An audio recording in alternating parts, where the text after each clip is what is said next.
Welcome everyone. We're going to get this meeting started, underway. Welcome everyone. Today is Friday, March 31st, 2023. This is a meeting of the Minnesota Senate Transportation Committee. The time is about 2:05 p.m. and we are in room 1150 of the Minnesota Senate building.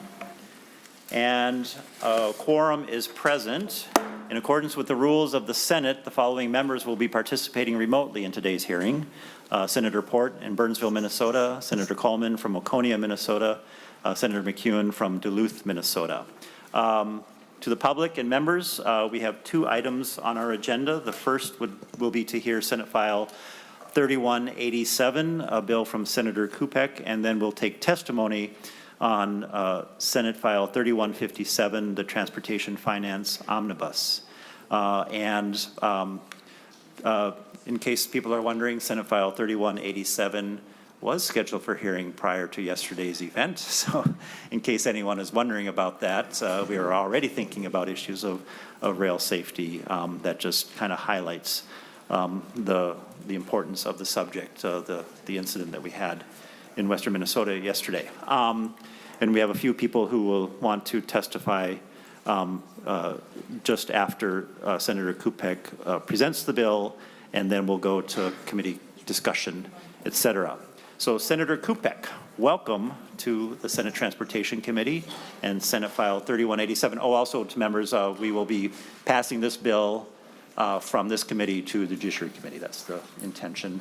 Senate File 3157, we will take from the table, take testimony, then lay back on the table, and then we'll take it back from the table on Monday for committee debate, discussion, and markup.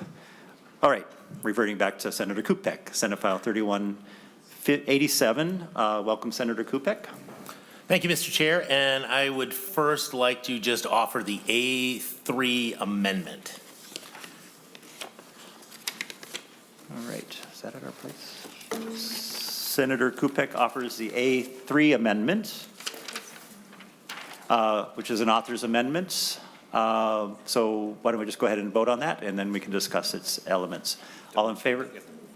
Oh, Senator Carlson will move the A3 amendment. All in favor say aye. Aye. Aye. Opposed say no. Motion carries. And then Senator Kupec, I'm aware there's another amendment requested by the agency. So we'll have Senator Carlson, we'll have Senator Jasinski move this amendment, just a technical amendment, the A2 amendment. All in favor say aye. Aye. Aye. Opposed say no. Motion carries. All right, Senator Kupec, to the bill. Sure. Would you like me to start with the amendments if you would like? Sure. Yeah. So first, the A3 amendment adds a couple of more people to the tabletop procedures that are in the bill. Some of the folks from the railway safety who work for the railroad, who are on their safety commission, would be added to that. And then it needed to add an effective date. So there's also that added. And then the A2, which was from DPS, they realized that one of the things in the bill was language that had been changed, so they just changed to State Fire Marshal Division instead of Division of Homeland Security and Emergency Management. So that was the technical amendment to those. Great, thank you. All right, please proceed. Sure, to the bill itself. Well, we know railroads are the most fuel-efficient way to move freight over land, moving 1 ton of freight nearly 500 miles per gallon of fuel on average. Railroads are 3 to 4 times more fuel efficient than trucks. A single freight train can replace several hundred trucks. But when something goes wrong, that can be like several hundred trucks having a crash. The Federal Department of Transportation said we average 1,475 train derailments per year in the United States between 2005 and 2021. And according to the Federal Railroad Administration data, Minnesota had 344 derailments from between 2012 and 2022. In my district, a major east-west rail line with dozens of trains a day passes right through the downtown core of Moorhead, Detroit Lakes, Glendon, Hawley, Lake Park, and Audubon. And adjacent to the downtown of Dilworth is a major rail yard. Should something go wrong in one of these heavily populated areas, having the proper information of how to respond and have timely communication with railroad officials could be the difference between an accident and a disaster. So Senate File 3187 is a bill designed to make sure our first responders and emergency managers have the knowledge they need to know how to respond to a railroad or a pipeline emergency. The bill requires local emergency management organizations to be included in training exercises, and it states that the methods to identify rail cards and hazardous contents be included among other items which are listed in lines 2.9 to 2.15. It also ensures that emergency managers and railroads work together to identify local hazards that could impact rail operations. In Section 4, time limits and emergency responsibilities are laid out if an incident were to occur.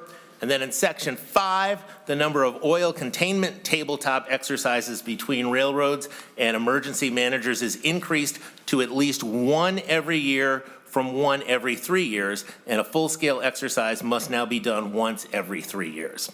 Section 8 defines the parties involved and makes provisions for the Commissioner of Public Safety and local fire chiefs to obtain information about the types and volume of hazardous substance being transported through jurisdictions. The bill also requires that tabletop public safety response exercises be conducted every 2 years, with one full-scale public safety exercise every 4 years. An incident commander response site exercise must also be done every 4 years. Details of those can also be found on page 8 of the bill. To pay for this, the Commissioner of Public Safety will assess $4 million to railroad and pipeline companies based on a formula found in subdivision 4, which is on page 12. The assessment is an increase of $1.5 million, and we've changed the formula in the bill to 70% from railroads and 30% from pipelines. Previously, it had been a 50-50 split. Also, starting on page 5 is an expansion of post-incident review and analysis along with a legislative data report. And while rail transportation and pipelines play an important role in our economy, we need to ensure that the Minnesota communities that they pass through have the proper knowledge and tools to protect life and property. And Mr. Chair, members of the committee, I'd also like to acknowledge that I have been in contact with the Railroad Association and will continue dialogue with them about some of the finer details of this bill. Thank you, Senator Kupec. So now, members and to the public, we will go to testimony, and we have a list of five people who have signed up ahead of time to testify. So I'll call everyone in units of 2, except some are remote. So first I'll just call on the first person who is going to be remote, and that's Gabe Tweeten, who's from Clay County. So Mr. Tweeten, there you are. We see you. All right. Can you hear you? Yep, and we hear you. Please Perfect. please introduce yourself. Oh, go ahead. Sorry, go ahead. Gabe Tweeten. I'm the emergency manager for Clay County. I am also a lieutenant with the Sheriff's Office and a training captain for one of our local volunteer fire departments. Senator Kupec did allude to the railroads operating within Clay County, and I'll just briefly let you know that we do have a very heavily traveled Burlington Northern Santa Fe line that runs east and west through Clay County. It runs through the city of Moorhead, Dilworth, Glendon, Hawley, and then also through the Buffalo River State Park, which is heavily used by day users and campers throughout the year. The incident that happened in Candioi County yesterday, this is the thing that keeps myself and other emergency managers up at night. It is definitely something I feel we may be undertrained on, and don't work closely enough with the railways on this issue. I was able to review SF 3187, and as an emergency manager, I feel it establishes sensible and realistic training requirements that not only should be doable for rail companies, but also for our emergency services, which in many parts of the state is made up of volunteers. As an emergency manager, I also appreciate the addition of the required reporting on behalf of the railroads to emergency management. This is one thing that I personally feel is lacking It is very difficult to keep a good tally on what hazardous chemicals are traveling through our communities and through my county, and when and how much of those are passing through our area. And this does go a long way in helping me build local response plans and develop trainings based on actual threats that our emergency responders may encounter. That's really all I have. I think this bill is definitely a step in the right direction, and I thank you for your time. And as a public safety professional, I appreciate the proactive approach to public safety that we have here in Minnesota. Thank you. Thank you, Mr. Tweeten. Any questions, members? All right. So next up, we have Ronald Williams from Citizens Acting for Rail Safety. Welcome.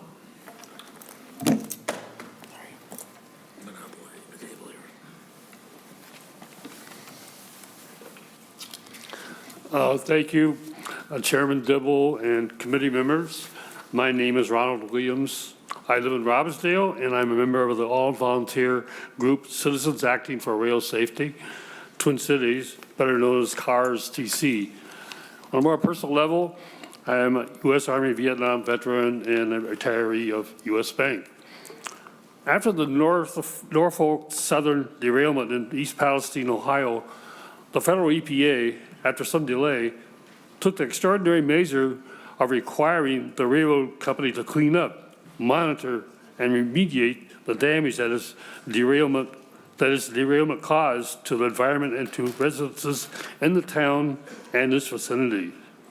This was so extraordinary, in fact, even for the EPA, that it instantly made the TV and radio news, got blasted across social media, and got front page newspaper coverage all across the country. No one objected to these matters either, at least not publicly. At last, there seems to be a general awareness and understanding of the need for railroad companies to be held responsible for their actions.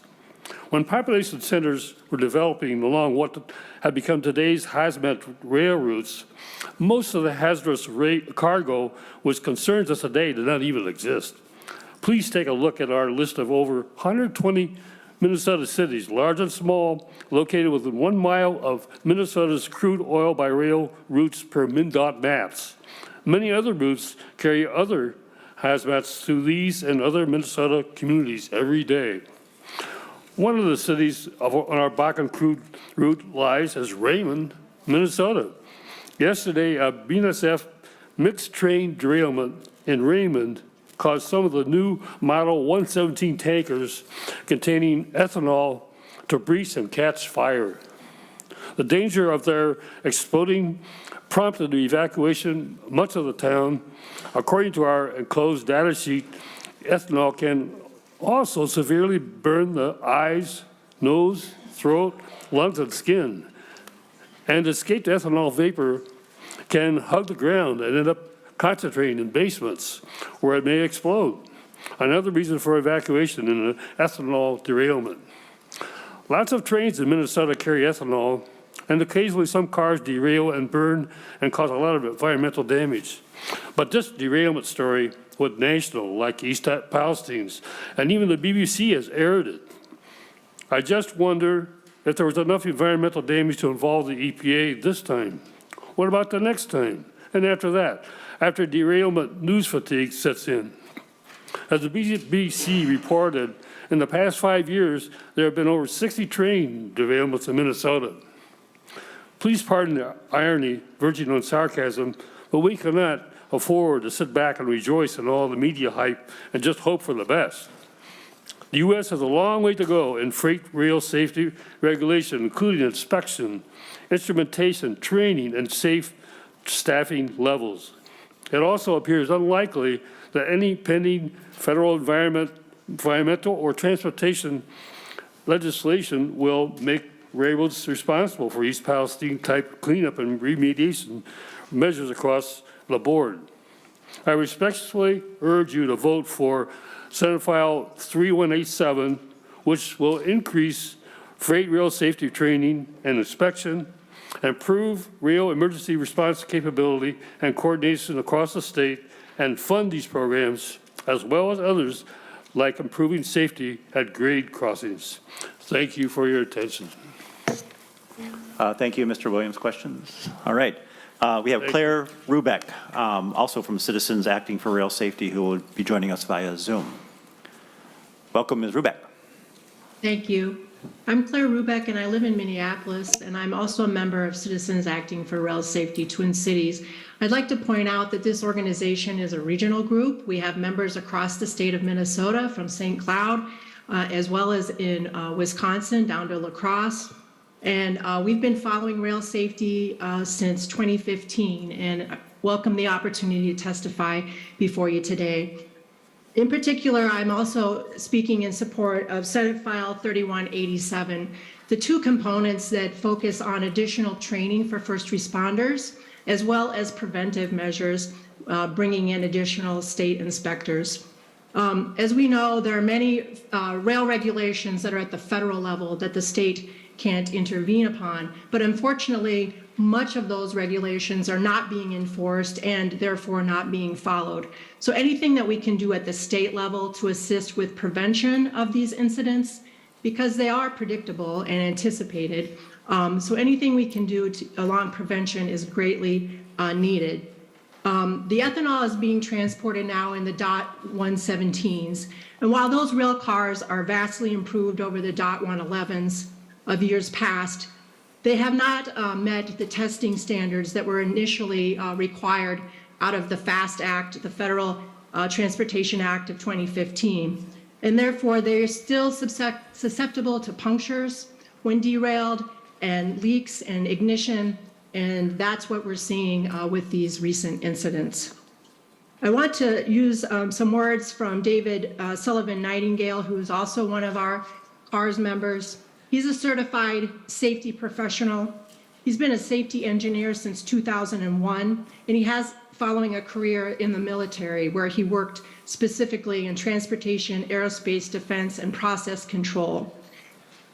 He's a senior engineer for the Defense Safety Oversight Council in 2010 and 2011, and in particular, he was asked to look at the impact of rail safety on military readiness. I bring this up because rail safety is vital to our national security. It's also vital to the safety of our communities. As we know, we've got many Minnesota towns that are living and breathing along the hazardous material transport. Yesterday, we heard BNSF's claim that it has a 99.99 success rate. In commercial aviation, the success rate is 99.9999999. I say that because the nines matter. There's several orders of magnitude higher. 99.99 means that 1 in 10,000 trips end in an accident. At that rate, aviation would be crashing 4 or more commercial airliners each day.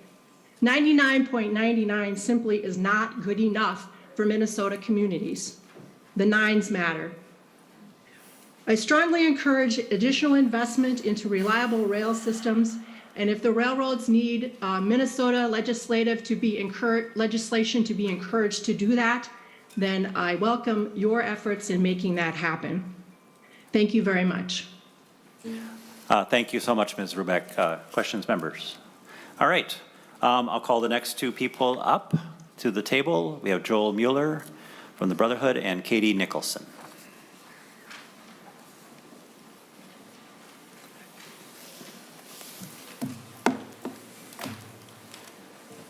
Welcome, Mr. Mueller.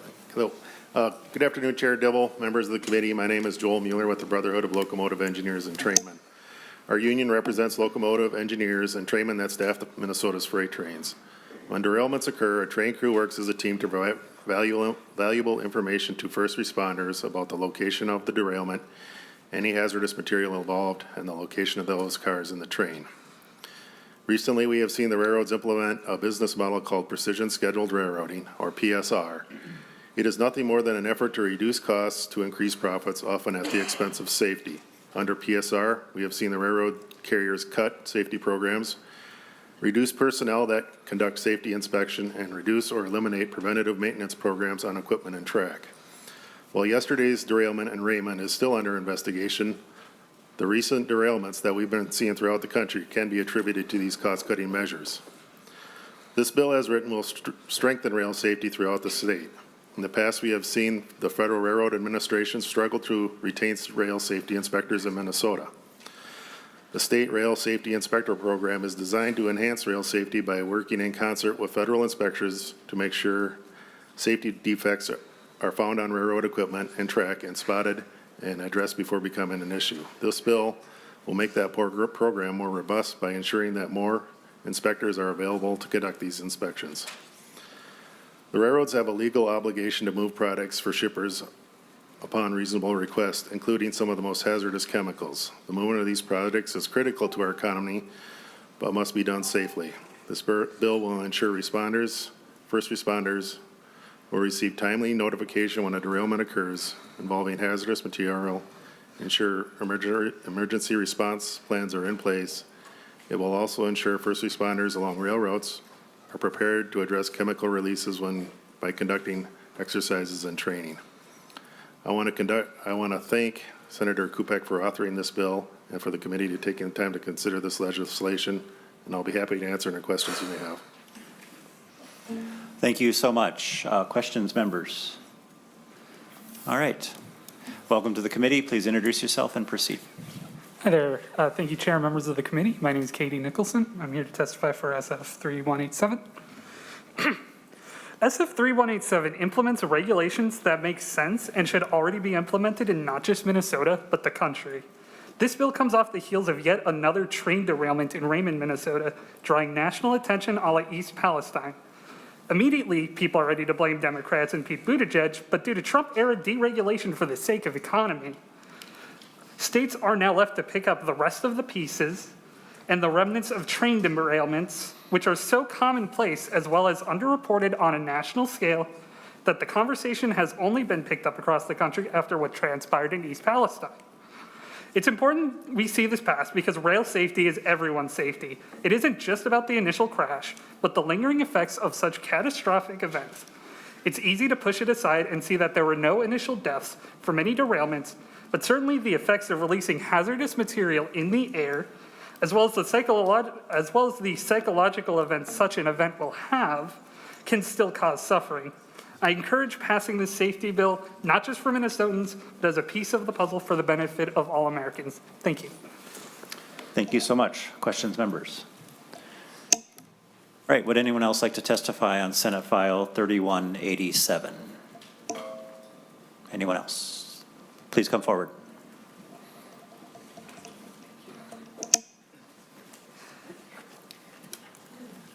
So I want to say thank you so much for the opportunity.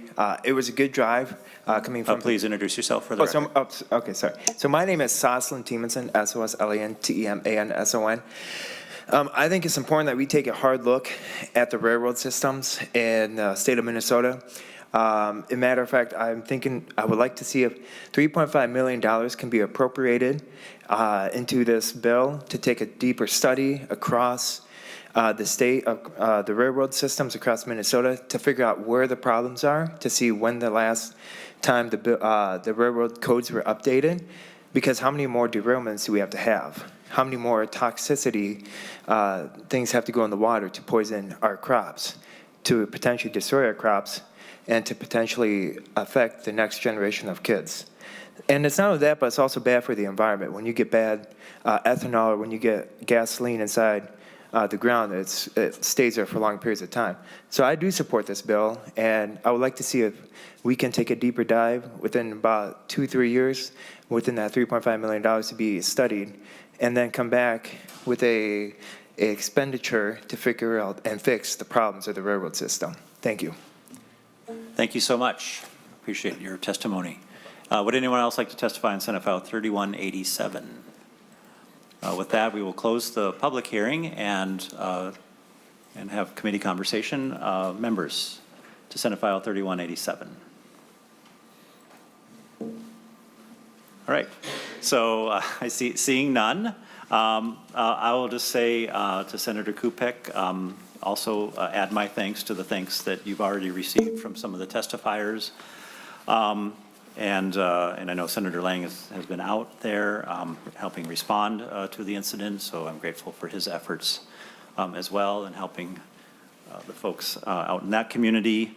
Senator Kupec, what I appreciate about this bill is that it significantly bolsters some recent years' efforts. It helps us complete some of the work that we started that we weren't able to get across the finish line a few years ago, a little before your time here at the legislature. So thank you very much for picking up this work. And I hope we get it across the finish line this time. What I think is the strength of the bill is certainly all of the training, the additional training that will occur so that we have more readiness on the part of those who are invested with the public responsibility for emergency response and incident response and coordination and the like. But probably what really is going to occur is it's going to create better channels of communication and better relationships among public emergency responders in all the various jurisdictions, but also among the railroads. With those, it makes it much more clear what happens at the point of an incident, and it also communicates what exactly is moving through our state, which has been a real source of debate and a bone of contention, and I think that is important information for our public officials to have. So admittedly, a lot of this is about incident response, kind of downstream, but there is additional upstream efforts around preventative expenditures by authorizing more inspectors, which is a good thing as well. There's probably more to do by way of prevention. Some of that comes in the form of the investments we make in the infrastructure, the tracks and the like. There's probably more that the railroads can do. We heard the International Brotherhood talk about some of those issues. We probably need to unpack those and find out what shortcomings there are and have been exacerbated by recent cost-cutting measures and where the state might have a role in influencing those decisions. But in the meantime, I think this bill puts us significantly forward. So anything further, members? Senator Kupec, final word. Sure. Thank you, Mr. Chair. Thank you, members of the committee. I would just like to say it's that old adage, an ounce of prevention is worth a pound of cure. And I think especially for our first responders, who are the ones who are going to be the first on any of the scenes, the more they know and the more training they have to deal with this and the better the lines of communication, as you said, the better the outcome will be for Minnesotans across the state. So thank you, Mr. Chair. Great. Thank you. With that, Senator Carlson.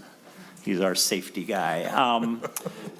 We'll move Senate File Number 3187 as amended, be recommended to pass and referred to the Committee on Judiciary. Before I take the vote, I think everyone understands from my comments when we rolled out the finance bill that we're going to bring this bill by amendment into the larger finance bill on Monday. Nevertheless, it does need to be heard at some point by Judiciary to be totally legitimately in this bill, so that will happen. There's a couple of other pieces that need to be, tended to in that same fashion, but it's very common for us to do this even after an omnibus bill has been compiled to make sure the proper jurisdictions have vetted the elements that they have authority over. So we'll do that. It'll be captured by rules. You're going to have to get it kicked out of rules and down to Judiciary, but I have every confidence, given that this has been a priority of the majority leader in years past, that that'll probably happen. So with that, I'll renew my motion. All those in favor say aye. Aye. Opposed say no. Motion carries. Thank you, Senator Kupec. Thank you. All right. So I will, or Senator Carlson, Senator Herr, we'll give him a job here. We'll move to take Senate File 3157 from the table. All right, so Senate File 3157 has been taken from the table. So to the public, if you've had an opportunity to see the agenda, a lot of people who are interested in expressing their good ideas and perspectives on this proposal, this Transportation Finance Omnibus Bill.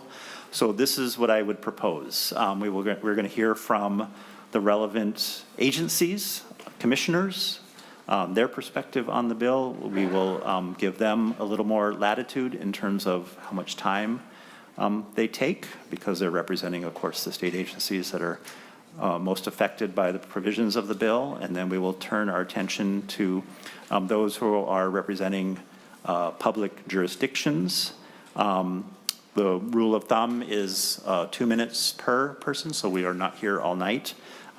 We might give those who are in elective office because of representing a constituency of thousands of people a tiny bit more latitude, but please everyone try to, if you can, stick to the 2-minute threshold for testimony. I'm sorry that's not a lot of time, but hopefully you can consolidate your comments and convey important information. Please submit either your testimony or written letters or anything you like in writing, and we can post that in the public record on the website. And also we will read those more expansive comments and take those under advisement as we move towards committee debate and markup on Monday. Oh, and I also wanted to announce that also joining us in accordance with the rules of the Senate, participating remotely, is Senator Lang from he's attending from Olivia, Minnesota. So, turning to public testimony, we will start with Bob Jacobson, who is the Department of Public Safety Commissioner. Welcome, Commissioner Jacobson.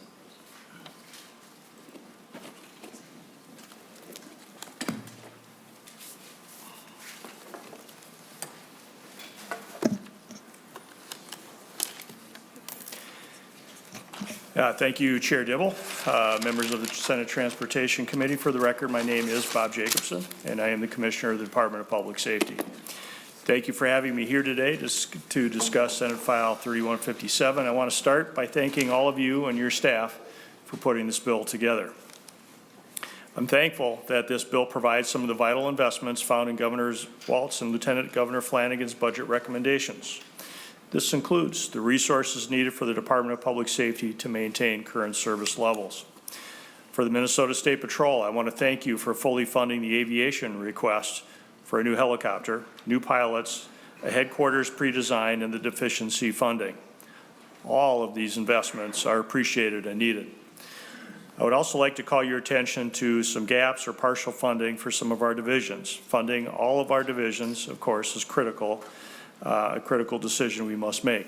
The Department of Public Safety badly needs funding for multiple support divisions. The administrative and community engagement requests DPS put forward would help our communication department put out life-saving information and messages. Growing our HR department would help us in recruitment and hiring, especially for law enforcement and other areas. We also need to grow our community engagement ability at Department of Public Safety so we can hear from the public and better serve every Minnesotan. I also want to call your attention to the DPS pipeline safety education and enforcement staffing request. This is unfortunately not funded in the bill. I believe this committee can understand how important pipeline safety is and why we need to ensure we have the staffing needed to prevent an accident from happening. Thank you for the support of the Traffic Safety Council. This is appreciated and will aid the Office of Traffic Safety in continuing to collaboratively lead and foster traffic safety efforts. I hope we can continue to discuss the importance of the council combined with the Traffic Safety Data Analytics Center, which is only funded at about half of the requested amount. I also appreciate the funding dedicated to some of our initiatives and important work of our Driver and Vehicle Services Division. There are still several DVS efforts that we hope to see funded in other areas where I hope we can continue to work together. I urge the committee to continue the funding needed to maintain DVS's current staffing. Over the last year, DVS was able to complete more Class D and CDL road tests than ever before. Reducing the staffing will move DVS potentially backward. We're also certainly interested in having a conversation about the number of exam stations and other exam station requirements. And this bill makes large changes while at the same time requiring DVS to report on the future plan for exam stations. We would like to consider doing the report first and then making that plan. I would also like to discuss new surcharges and payments with you in more detail. We know that there's more work to be done with DVS and our deputy registrar partners. We strongly believe deputy registrars should be paid for the work they do, but not paid for the work completed by state employees. The new online transaction surcharge will disincentivize customers to submit renewals online. This goes against DVS's customer-focused approach. Another way DVS is focused on meeting customer needs is online credential renewal every other cycle. This bill does not allow for this new service. DVS was allowed to handle online renewal during the pandemic, and we can do it moving forward. And the last DVS item I would like to call out is to thank you for including funding for the new DVS vehicle inspection sites. This is an area of DVS where we are not currently meeting the needs of Minnesota, but the strong investment in this bill will help. The Department of Public Safety looks forward to continuing to work with Chair Dibble, members of this committee, and staff on this bill. I want to thank you for your time today. Thank you, Commissioner. Questions, members? All right, thank you, Commissioner. Next, we have Nancy Daubenberger, who's the Commissioner of the Department of Transportation.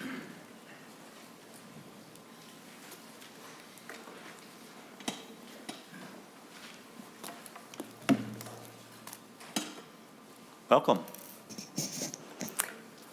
Thank you, Mr. Chair and members of the committee. My name is Nancy Daubenberger, and I'm the Commissioner of the Minnesota Department of Transportation. Thank you for the opportunity to provide comments on the Omnibus Transportation Bill and the investment this makes in Minnesota transportation. As we noted earlier this session, MnDOT is projecting a transportation funding gap of up to $27 billion over the next 20 years just for construction needs on the trunk highway system. The overall needs for transportation are significantly larger. This gap reflects the impact of inflation, as well as new state goals in areas such as pedestrian and bicycle facilities, freight, and reducing per capita vehicle miles traveled. As we look to the future, we're hopeful the legislature can help close this gap and make robust investments in Minnesota's infrastructure and multimodal transportation system. We appreciate the committee's work on looking at the registration fee and other sources of revenue to help fill the transportation funding gap with ongoing dedicated revenues. In particular, Mr. Chair, we'd like to thank you for providing matching funds for IIJA to help MnDOT, local units of government, and other eligible entities to compete for discretionary grants. We're confident that the funding levels proposed by the Senate will help the state maximize the use of available federal funds under IIJA.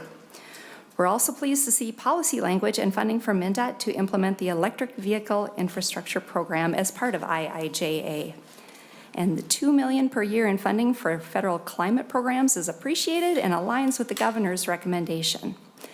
MnDOT would also like to thank you for including several other funding initiatives from the governor's budget. I won't mention them all, but a few include the full request that's needed to maintain current service levels for all agency budget activities, funding for multimodal transportation, passenger rail, including the second daily train to Chicago and NLX, $1 million for tribal affairs training program, and $1 million in base general funds for disaster relief account to reimburse local public agencies for disaster spending.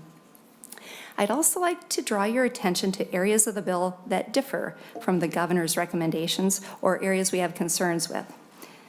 Areas where the bill differs from the governor's proposal include $15 million for aeronautics. That's from the existing state airports fund balance, not new money from the general fund as the governor recommended. Way stations are funded at half of the governor's recommendation, so $500,000 per year versus the $1 million per year.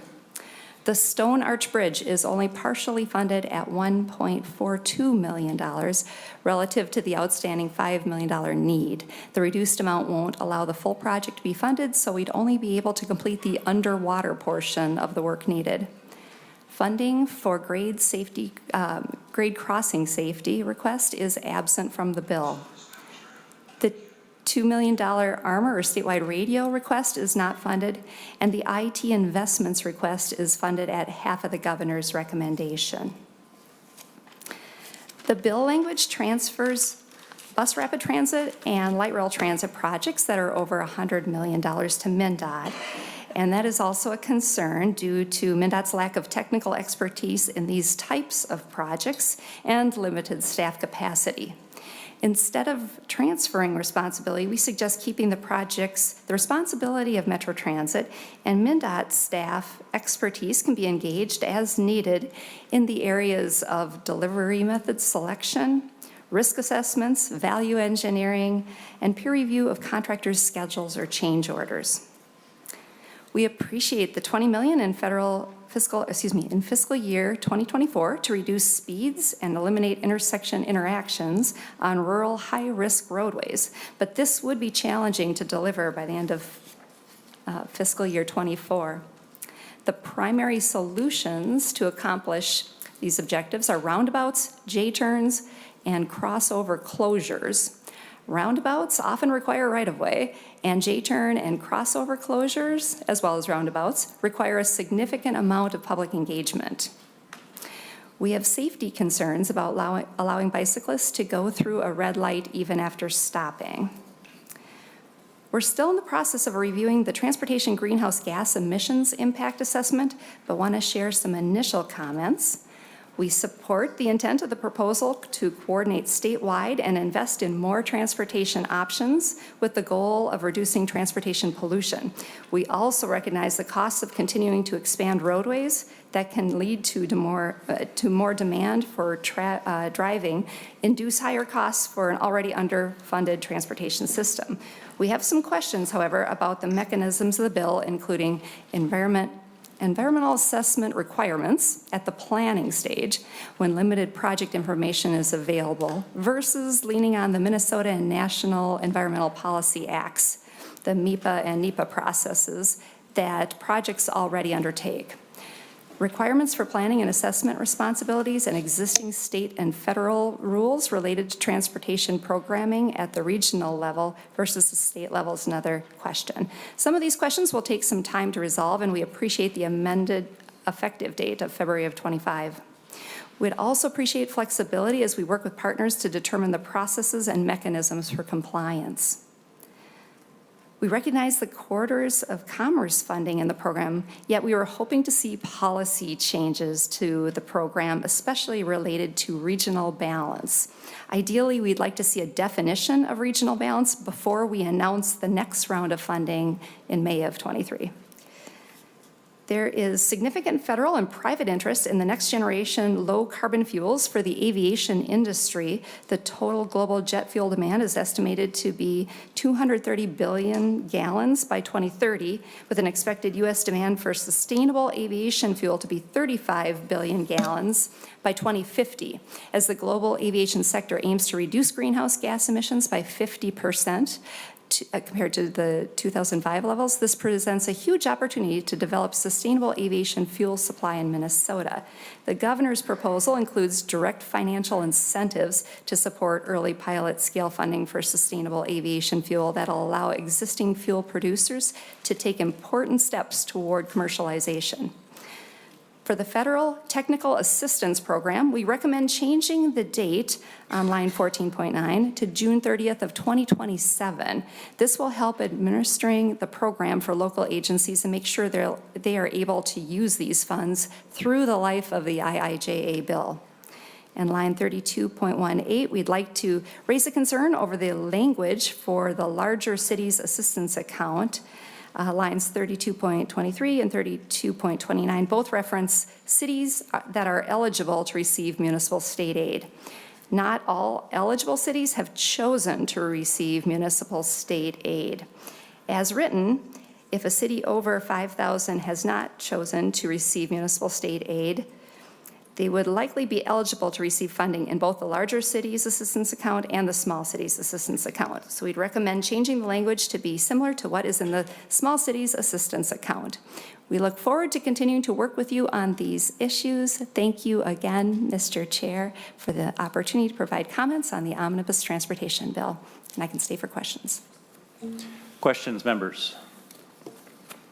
And I will just mention one of the elements you highlighted we are working on, which is the corridors of commerce regional balance matters. So that's under discussion, being led by Senator Jasinski. Thank you. Thank you.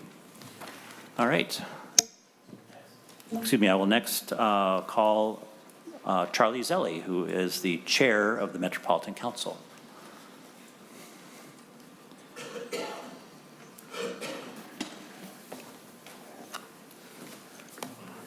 Welcome to the committee. Thank you, Mr. Chair and committee members. I am Charlie Zelli, Chair of the Metropolitan Council, and it's my honor to be before you today, mostly to express our appreciation for the investment in transit systems throughout this bill. As I mentioned in my testimony earlier this session, the governor has recommended a 1/8 cent metro area sales tax for transit in his budget, but also indicated he'd be very open for rates at a larger level, such as you proposed. It is so important, and we really look forward to working with the committee to find not just a funding solution for some of the immediate needs, but to allow for both capital and operations long into the future. And we know that this reliable and ongoing source of funds, which is so critical to maintain a transit network, you've accommodated in this legislation. So we really appreciate the fact that you recognize the role that transit plays in keeping the region prosperous and economically competitive. The governor's budget also recommends some match IIJA opportunities in low and no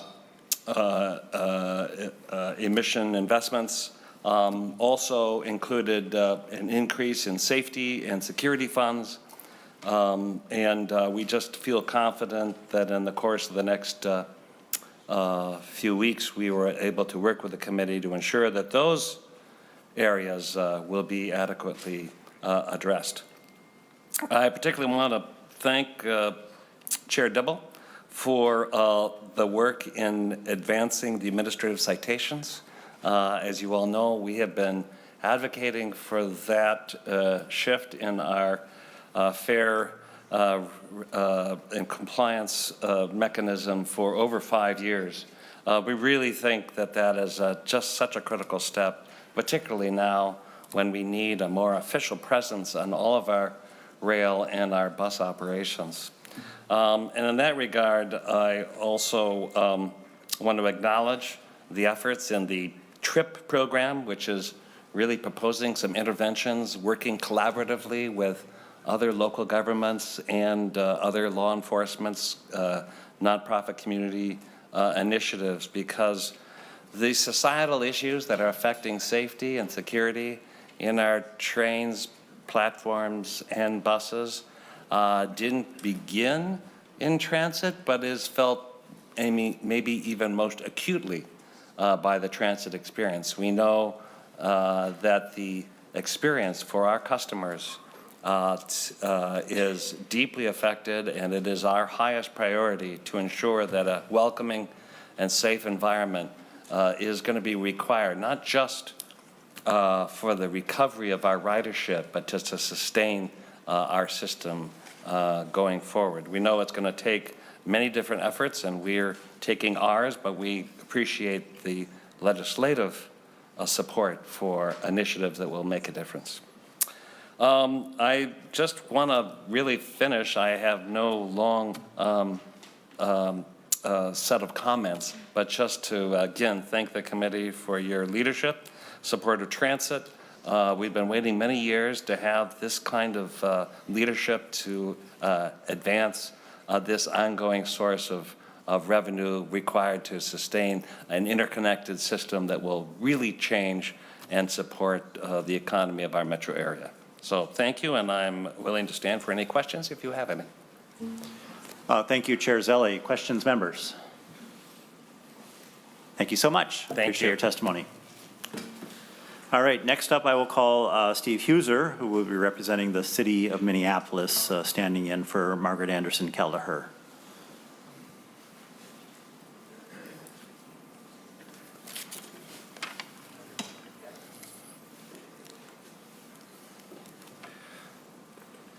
Welcome, Mr. Huser. Please introduce yourself and proceed with your testimony.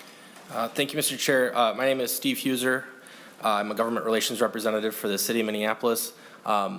Director Anderson Kelleher sends her regrets that she was unable to make it to committee today. The city of Minneapolis would like to thank Chair Dibble for the robust and balanced transportation funding bill. Keeping our infrastructure maintained and able to meet the needs of our residents is a high priority for the city. The city also supports the funding for the regional transit system included in this bill. In Minneapolis, 16.5% of our residents live in a household without access to an automobile. Transit infrastructure is critical for those residents. We would also like to thank the chair for the inclusion of the Blue Line Light Rail Extension project. This project is important to the city and to the region's transit system. The city also supports the creation of the Large Cities Assistance Program. These funds will aid large cities in their ability to maintain the portions of their street system that are not currently covered by the MSA funding. The city also supports the federal matching funds included in this bill, and we also support the Northern Lights Express Rail Project funding included in this bill. Thank you, Mr. Chair. Questions, members? Thank you, Mr. Huser. Next up, we have Hollis Winston from Brooklyn Park, the mayor.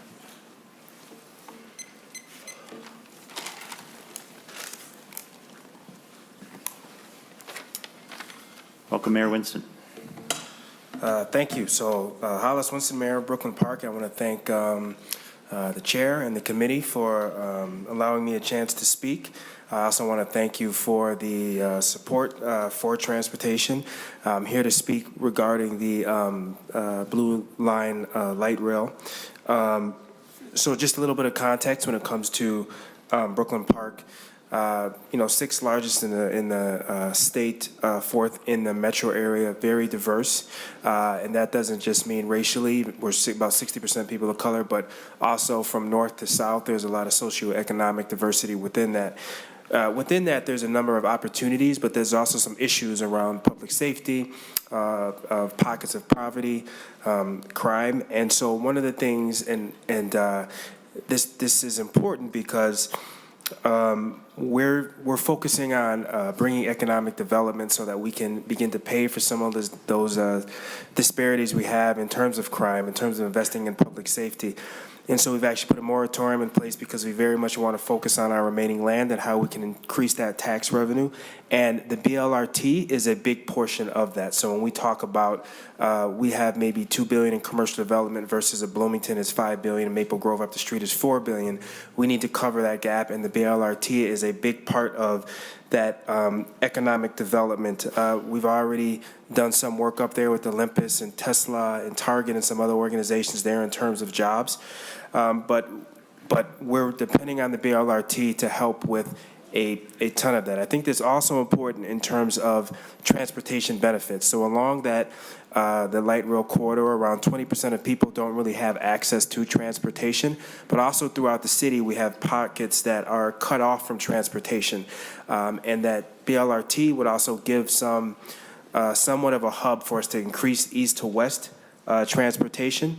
And then in terms of regional equity and racial equity, so the northwest suburbs have generally been underinvested in, and this BLRT would allow us to bring a ton of economic development up there to that region, which would help with some of the racial disparities we're seeing in terms of jobs, but also with just some overall what we've seen in the region as well.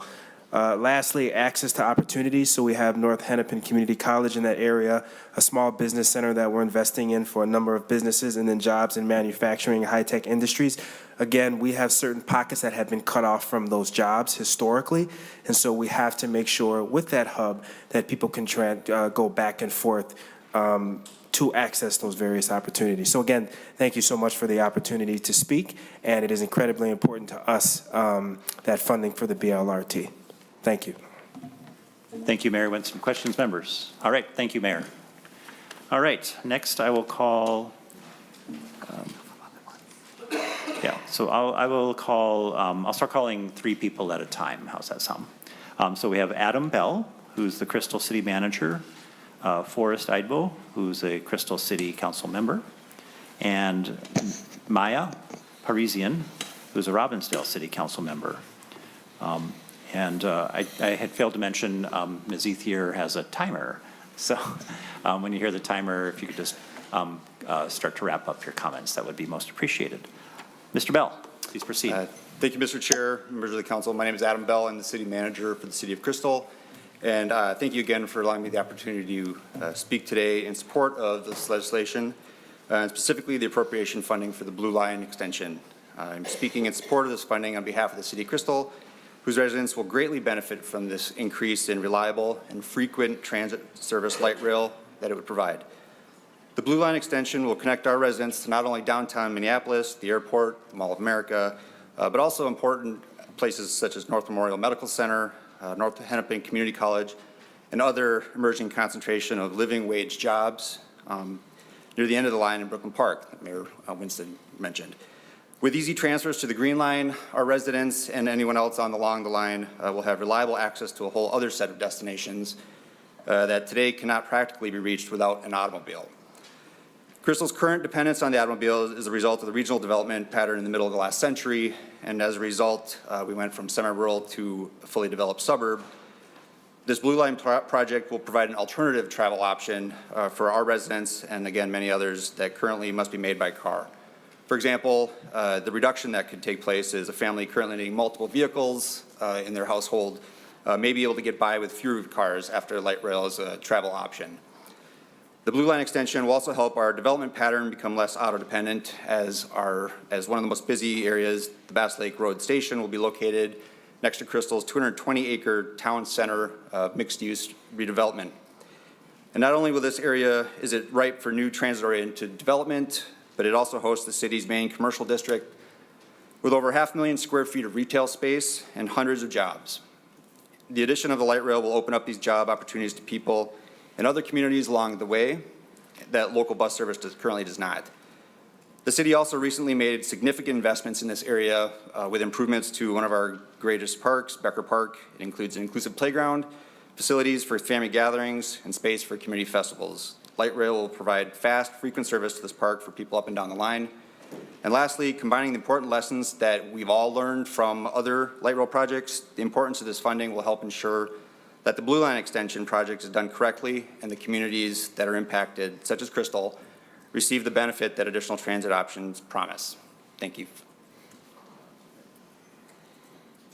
Thank you, Mr. Bell. Council member, please proceed. Thank you, Chair and committee members, for having me here today. My name is Forrest Eidbo. I am a Crystal City Council member who represents the northern half of our city of 23,000 residents. This is the area where the future Blue Line LRT station will be built. And I was elected just last year running on a platform of supporting the completion of the Blue Line extension. Our residents want it. We've been waiting for a very long time. It's been over a decade, and the people of Crystal need and want fast, reliable transit. It's time to bring this project home. I'm here to support the inclusion of $50 million for the Blue Line extension project. This project, as Manager Bell mentioned, will bring customers to Crystal's businesses and allow Crystal residents reliable access to working, shopping, and recreating at the many destinations between Minneapolis and Brooklyn Park. While I fully support the Blue Line extension, I recognize the severe problems with operations and management of Metro Transit by the Met Council as of late. This is why I'm also overjoyed to see that this bill includes sections that will have MnDOT manage the design and construction of future LRT projects. While I am disappointed that we must wait for newly formed commissions and delegations to make recommendations for Met Council governance reform, I support this bill's path towards governance reform of the Metropolitan Council. I hope this reform will result in a Metropolitan Council that is either elected directly by the people or indirectly through local elected leaders of the metro area. A Met Council that is appointed by any governor and not the metro community lacks the basic tenets of accountability and self-governance we strive for in our state. I am excited that this bill commits to committing the good transit initiatives like the Blue Line extension the West Metro has long waited for, while working to fix the bad governance system of the Metropolitan Council. Thank you for your time. Thank you, Councilmember Eidbo. Welcome, Ms. Parisian. Thank you. Thank you. Please introduce yourself for the record and proceed. Thank you, Mr. Chair and committee members. My name is Mia Parisian, and I'm a member of the Robbinsdale City Council, as well as a lifelong resident of our community. Last year, I made the decision to seek election as a first-time candidate for office, and like many here, I spent time meeting fellow members of my community and listening to their voices and hopes. Many of my conversations centered around transit and the potential for more economic development within our city. Eventually, we would talk about the opportunity that could come to Robbinsdale if the Blue Line extension were to be completed, connecting Robbinsdale in new ways to other points along the transit system. Robbinsdale has so much to offer young families and small businesses who are seeking a more connected community where amenities and a sense of neighborhoods are real. Robbinsdale is proud to be the home of the North Memorial Hospital, providing world-class medical care to communities throughout the Northwest Metro. Access to medical care needs to include the ability to get to the clinics and other care facilities within our area. Having a Blue Line extension stopping at the front door of North Memorial would be connecting healthcare to all residents, removing a significant barrier to care.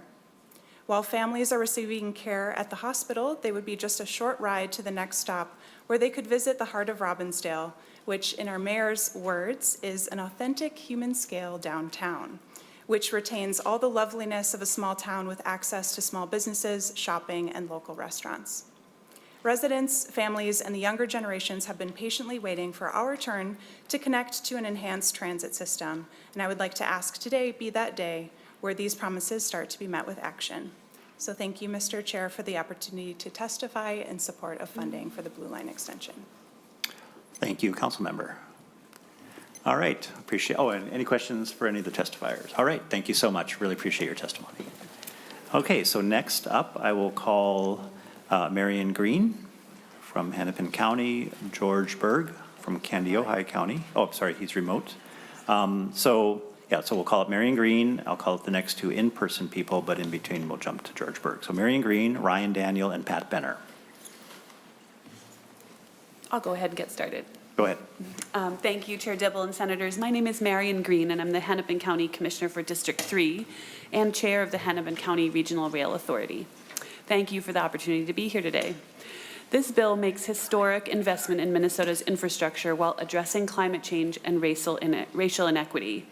Quality transit is key to building vibrant, connected communities, increasing access to job, and reducing disparities. It saves people time and money whether they take the train, bus, or drive on less congested roads. We must reduce our individual vehicle use to meet climate goals, and we need quality transit and smart development to get there. Hennepin County stands ready to partner to build a comprehensive transit network. Thank you for including the match funding for the Blue Line Extension project. This is a generational investment in our system. It will serve the most transit-reliant, racially diverse communities in the state, and this funding will help leverage nearly $1 billion from the federal government for Minnesota. This project will employ thousands of good-paying construction jobs and ignite economic development unlike any other form of infrastructure investment. The new road and bridge revenue in this bill will help meet Hennepin's $30 million annual gap to maintain our system. But we do need to see equitable distribution for road and bridge funding, like fixing the motor vehicle sales lease tax, so Hennepin residents are not disproportionately subsidizing lower taxes in other communities. This is especially important as metro communities will be required to make the greatest vehicle miles traveled reductions by providing safe transportation options for our residents. I want to thank you also for removing the prohibition on Southwest Light Rail funding. It does not help finish the project and only punishes the community along the communities, plural, along the corridor waiting for improved transit. The Office of the Legislative Auditor recommended that the Met Council share financial responsibility for construction costs, and we support that effort. Thank you, Chair Dibble, for your leadership on Met Council accountability and financial responsibility. And thank you, Chair and members, for considering Hennepin's feedback on the bill and for this opportunity to testify. Thank you. Thank you, Commissioner. Let's see. Online, we have George Berg from Kandiyohi County.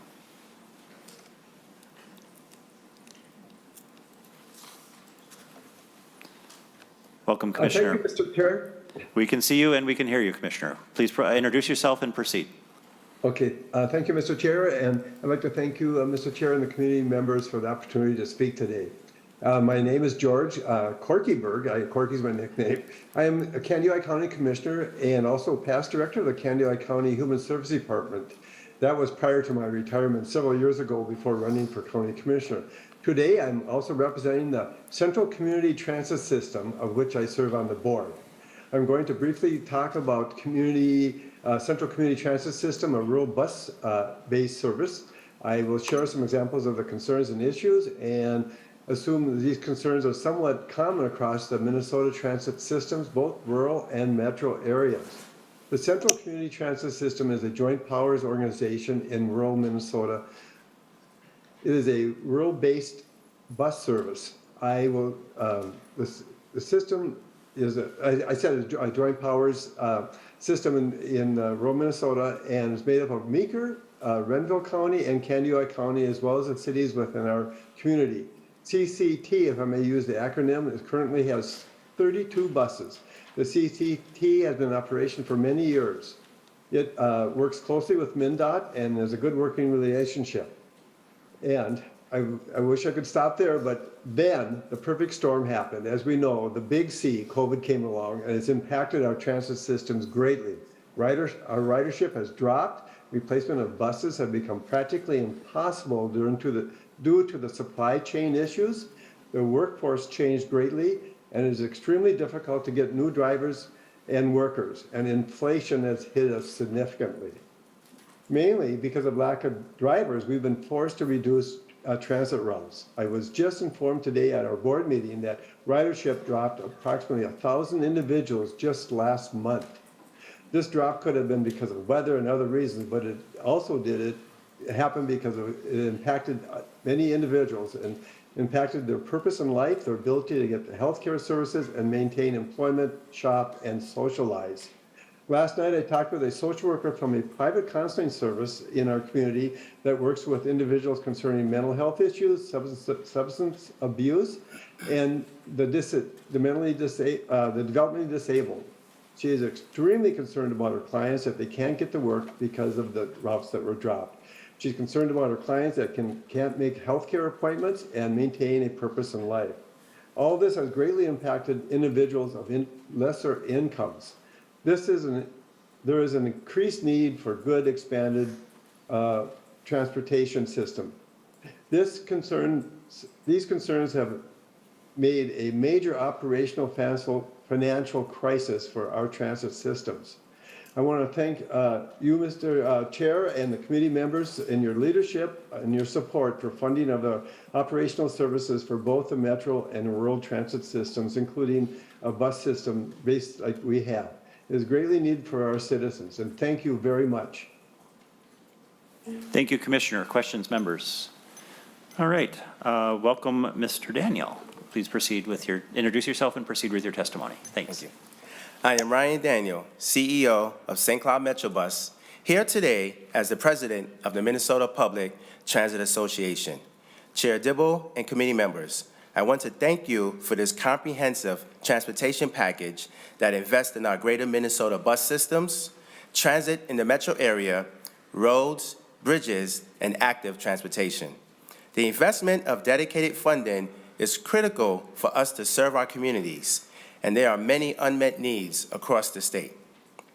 Without the additional funding, we have been advised there will be very small increases next year in our operating budgets. Costs continue to increase while revenue is not keeping up. Both MVES and the leased vehicle sales tax have dropped significantly from expected levels, and that impacts our budgets.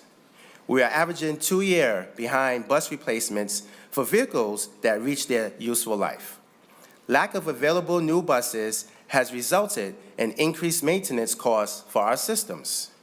For the buses that are arriving, the cost of those vehicles has increased by 40%. This applies to buses already ordered and budgeted for, creating another financial pressure. During COVID, OTAT suspended the 15% of local operating share for rural systems. In the coming contract, we have been advised the full local share will be required again, but the systems are not ready for that increase yet, and they are asking for a 5% local operating match for 2 years and a 10% capital match for 2 years. Transit systems are recovering. People in our communities need transit service to get to work, to get to medical appointments, to get to school, and to live their lives all across the state. Remember, where transportation goes, the community grows. The funding in proposed omnibus bill funding bill will provide the stable, dedicated funding we need to provide and maintain the bus service for our communities needed. Thank you. Thank you so much, Mr. Daniel. Questions, members? All right, Mr. Benner, welcome. Good afternoon, Mr. Chair and members. For the record, my name is Pat Benner. I'm a legislative representative with AFSCME Council 5. Thank you, Mr. Chair, for assembling a transportation bill that meets the moment for what's needed to maintain our roads and bridges. Our roads desperately need new long-term investments, and this bill delivers. I don't have long, so I'll do my best to highlight the pieces that we like and our concerns. First, I want to thank Chair Dibble for fully funding the governor's proposals to increase funding for current services. MnDOT and DVS's ability to recruit and retain a qualified workforce has vastly diminished over the past several years, and jobs that used to have 100 applicants with years of experience now remain open with no applicants. We need to make these jobs compensation and job descriptions competitive with local units of government and the private sector. We greatly appreciate the proposals to increase new revenue for transportation. In particular, we support implementing a delivery fee as a novel approach to funding roads and bridges. Finding new ways to get resources into MnDOT is going to be vital for ensuring that the department can provide the level of service needed to keep our roads smooth and clear and safe, so public safety and commerce can commence quickly after a winter weather event. We do have significant concerns about the eventual permanent shift of the auto part sales tax from the general fund. Though we appreciate the chair's dedication to fully funding transportation, this shift will hamper other departments with hard-to-fill positions' ability to fulfill their obligations to the state. We prefer a more moderated approach for shifts of the auto part sales tax. Last, we are greatly concerned that the governor's proposal to increase staffing at DVS exam stations was not included. The capacity of DVS to meet the demand of driver's license tests has been greatly strained over the past several years, and this appropriation will fund 30 new examiners to accomplish this task and get us back to a legislatively mandated 2-week waiting period. It's vitally important that we get that funding into DVS, and we hope that as this bill moves forward, it can be included. Again, thank you so much for your time, Mr. Chair, and good job putting together a very impressive transportation bill. Great. Thank you, Mr. Benner. Questions, members? All right. Thank you so much for your testimony. I will call up the next 3 testifiers, Ryan Timlin, John Pollard, and Chris Fredson.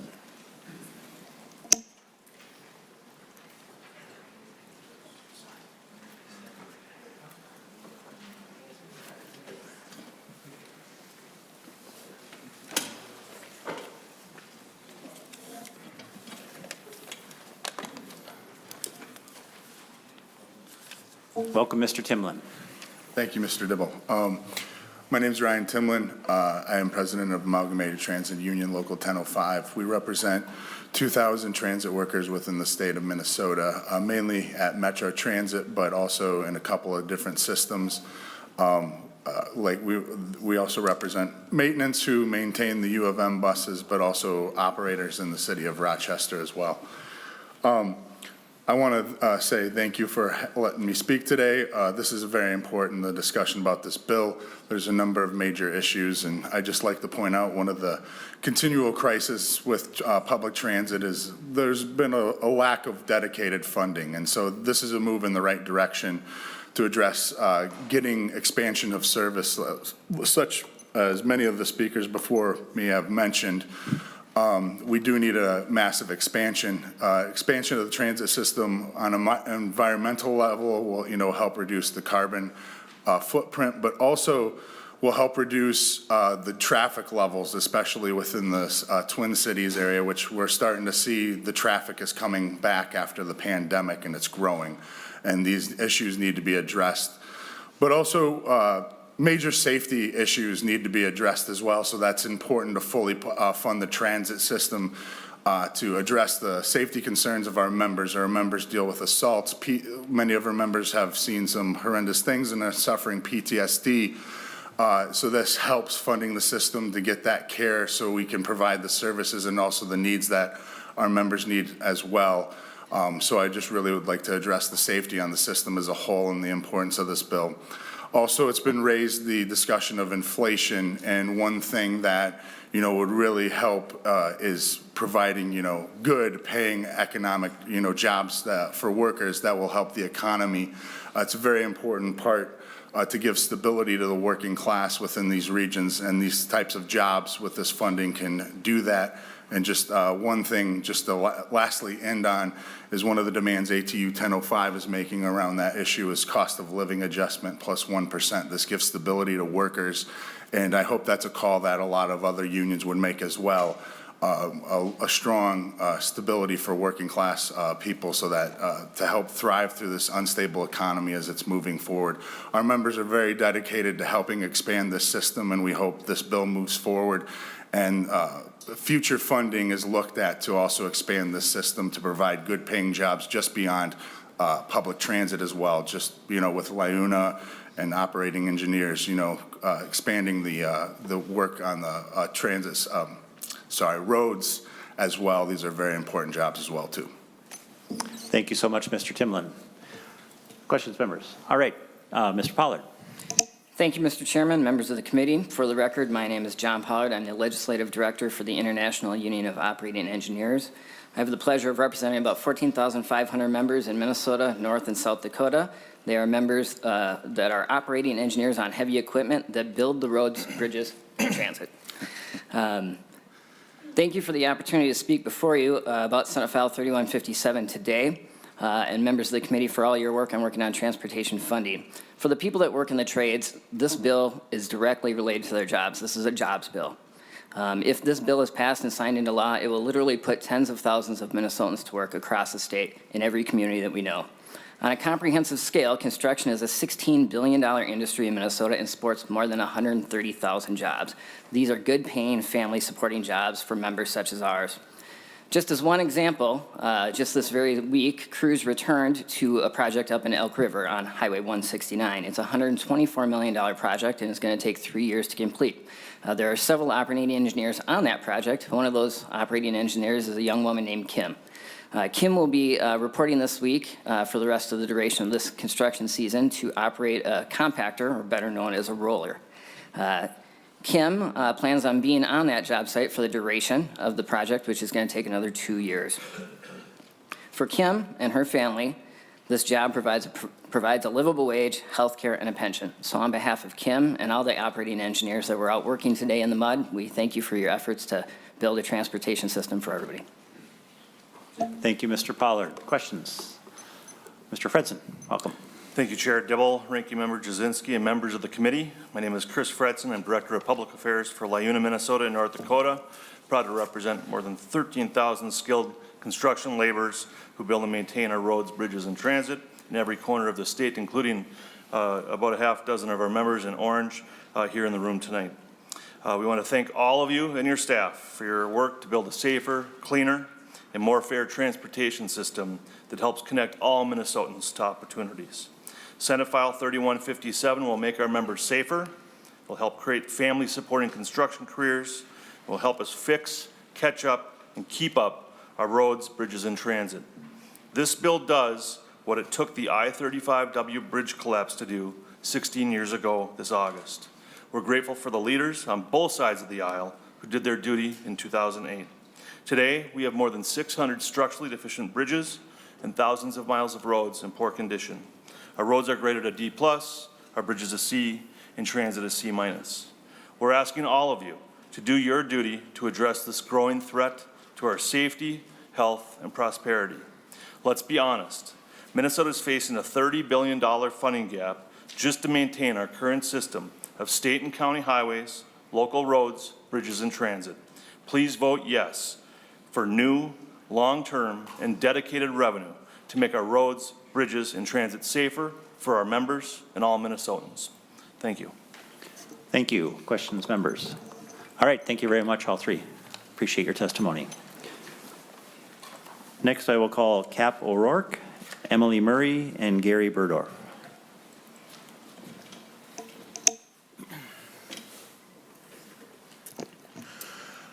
Mr. Chair, members, my name is Cap O'Rourke. I'm the Executive Director of Minnesota Association of Small Cities. I want to thank you and the leads of the committee as well for this bill. Minnesota Small Cities had 3 objectives this session. As you know, we are the only municipal entity that gets no dedicated funding for our roads. Our goal was $40 million per year for funding, a dedicated stream of revenue that had a growth factor. Our biggest concern in the Senate bill is our primary source of funding under the Senate bill has no growth factor. It's based on the sales of the vehicle registration, and we get a little bit from the auto parts sales tax. This has a limited growth factor, and so about 95% of our funding has no growth factor, which will put us even further behind as we get out into the out years. We would prefer a higher level of funding, but more importantly, we would prefer a dedicated revenue source that has a higher growth factor, such as the auto parts sales tax or the delivery fee. Thank you.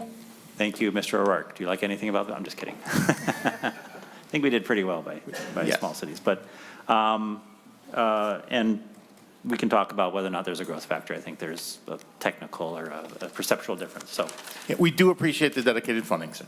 All right, Ms. Murray. Mr. Chair, members of the committee, for the record, my name is Emily Murray with the Association of Minnesota Counties. AMC is a statewide organization representing all of Minnesota's 87 counties. On behalf of AMC and the Minnesota County Engineers Association, we want to offer our support for the revenue increases included in the A1 amendment to Senate File 3157. AMC and MCEA have long advocated for the statewide need for increased transportation dollars. One of our top priorities this year and for the past several years is support for a comprehensive transportation funding package that includes new dedicated revenue for roads, bridges, and transit. We know it is hard to increase revenues while the state is experiencing a record surplus, but transportation revenues are down. The CASA fund received $17.5 million less in 2023 than it did in 2022. There is currently a $345 million gap in CASA funding for construction needs alone, resulting in almost half of county road and bridge funding coming from local taxes, including property tax. We support the constitutionally dedicated revenue increases included in the bill and the additional revenue from the auto parts sales tax going into the HUTD fund. Thank you for including a direct percentage of this revenue to CASA. Counties are also supportive of the delivery fee included in the bill. We consider this a user fee that will help pay for the wear and tear of our roads and is a fair approach given the significant increase in delivery vehicles on the system. We also want to thank you for including a dedicated portion of the delivery fee to CASA. Finally, regarding the transportation greenhouse gas emissions impact assessment language, there is concern among local governments that this will amount to a de facto ban on any future interchange or capacity projects across the state. Capacity projects are done for a range of reasons, including improving safety, economic development, freight movement, and more. With so many projects on the trunk highway system being led by counties and cities, we hope there is an opportunity to discuss this language further as the bill moves forward. On behalf of counties, I want to thank Chair Dibble and all members of the committee for your work on transportation funding this session, and thank you for the opportunity to testify today. Thank you, Ms. Murray. Questions? All right, Mr. Burdorf. Thank you, Mr. Chair and committee. I am Gary Burdorf. First of all, I'm very proud to say I am a Vietnam veteran. I am also a supervisor in Green Isle Township in Sibley County, and I am president of the Minnesota Association of Townships. Thank you for granting me this time. I want to say that all Minnesota townships appreciate all you've done for us. It helps us, but to be quite frank, the amount we get is only a Band-Aid, and the wound is getting bigger. I'm from Green Isle Township, Sibley County. We, like most other townships in Minnesota, experienced terrible roads in the spring. To help, we installed a tile down the middle of a road. We did 1 mile. With fixing the frost boils from 2021, and doing the 1 mile cost about $90,000 just for that 1 mile. I do have pictures before and after if you'd like, but I can tell you the tile really helped. It was worth the money. From the money I've seen proposed with 1,780 townships in Minnesota, each township might receive about $12,000. Not enough to tile 1 mile of road for sure. That does not keep up with the inflation of all else that we need to cover. These roads take our kids to school, carry emergency service vehicles. We have a handicapped person in our township. The roads are so bad last week before the sun came out that they could not get her out in their handicapped van vehicle, and so she was homebound. Also, these roads, we're in a farming community. It does get they get our roads to our goods to market. We need your help desperately. I'd be happy to give the committee a tour of some of these roads, but be advised, if we do that, bring your boots. We appreciate your consideration. Thank you, Mr. Burdorf. All right, moving along here. Thank you. We have someone inserted here. We have Julie Hansen, Matt Mossman, and Shane Zart.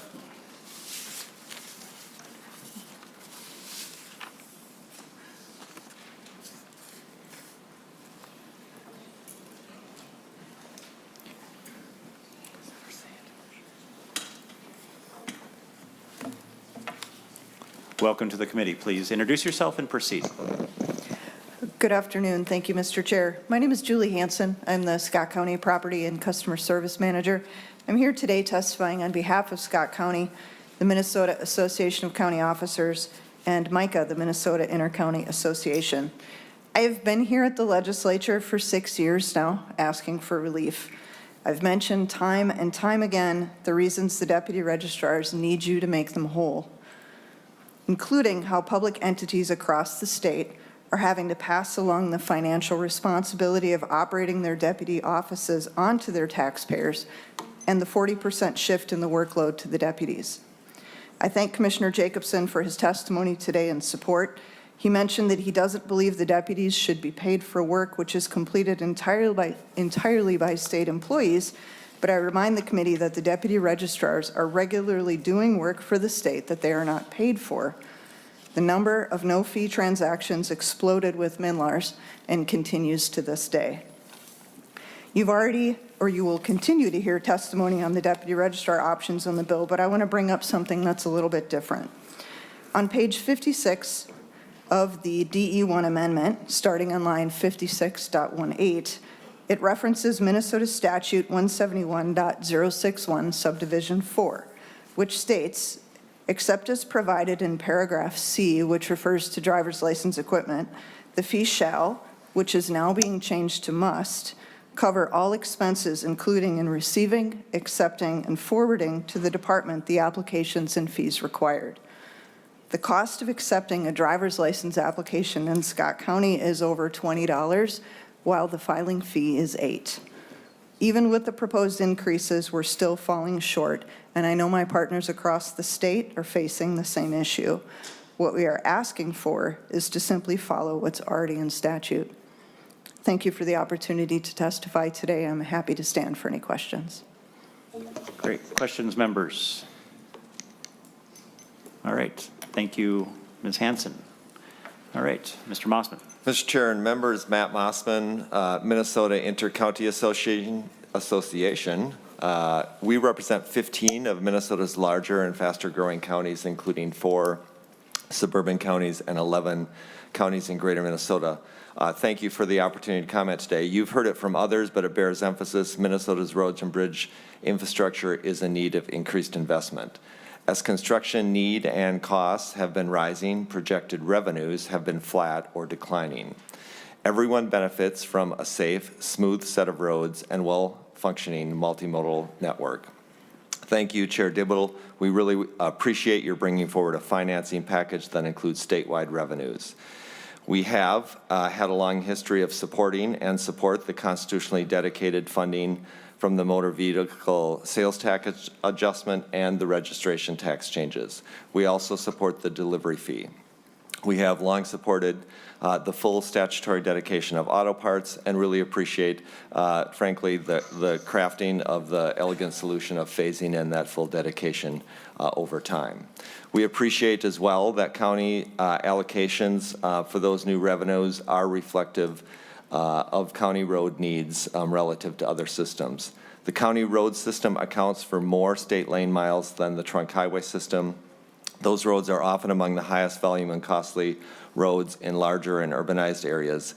As statewide dedicated revenue sources have not kept pace, counties have increased a reliance on property taxes, local wheelage, loss taxes, and aggregate taxes. Still, counties need $1.2 billion over the next 25 years to fund annual road construction. Ensuring that those distributions align with county funding needs, traffic volumes, and projected growth will be important. We support as well the IIJA matching funds.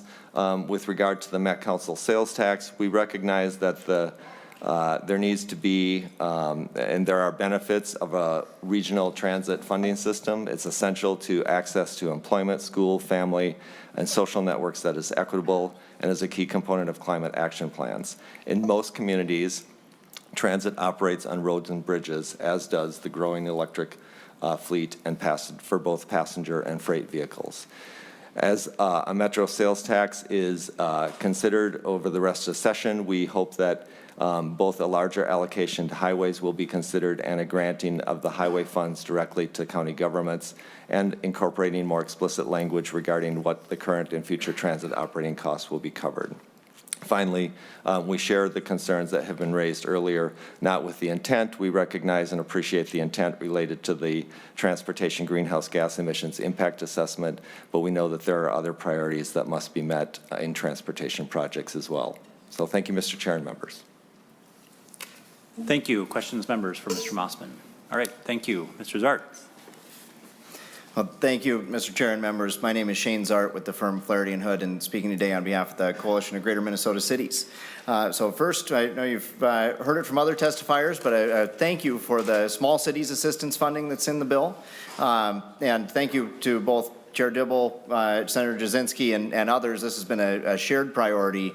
And the most important thing, as you know, is ongoing dedicated funding for those city streets. I've told a few of you privately, we're sick of coming up here and saying that this is the only category of local governments that don't receive any dedicated support for their city streets. So this bill puts us on a path to no longer have to say that. So thank you again for that.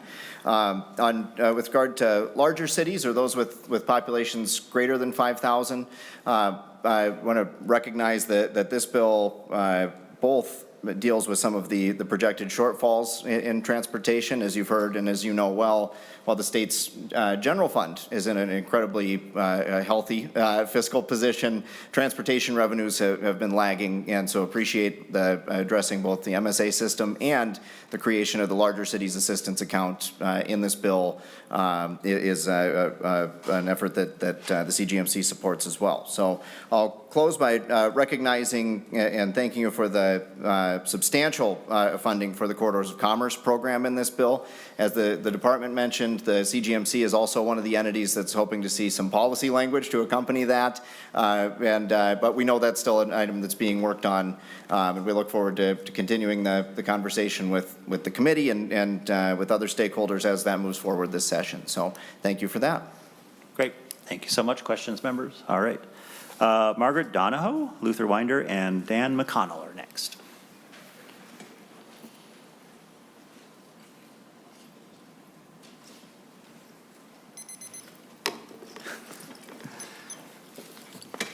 All right. Welcome to the committee.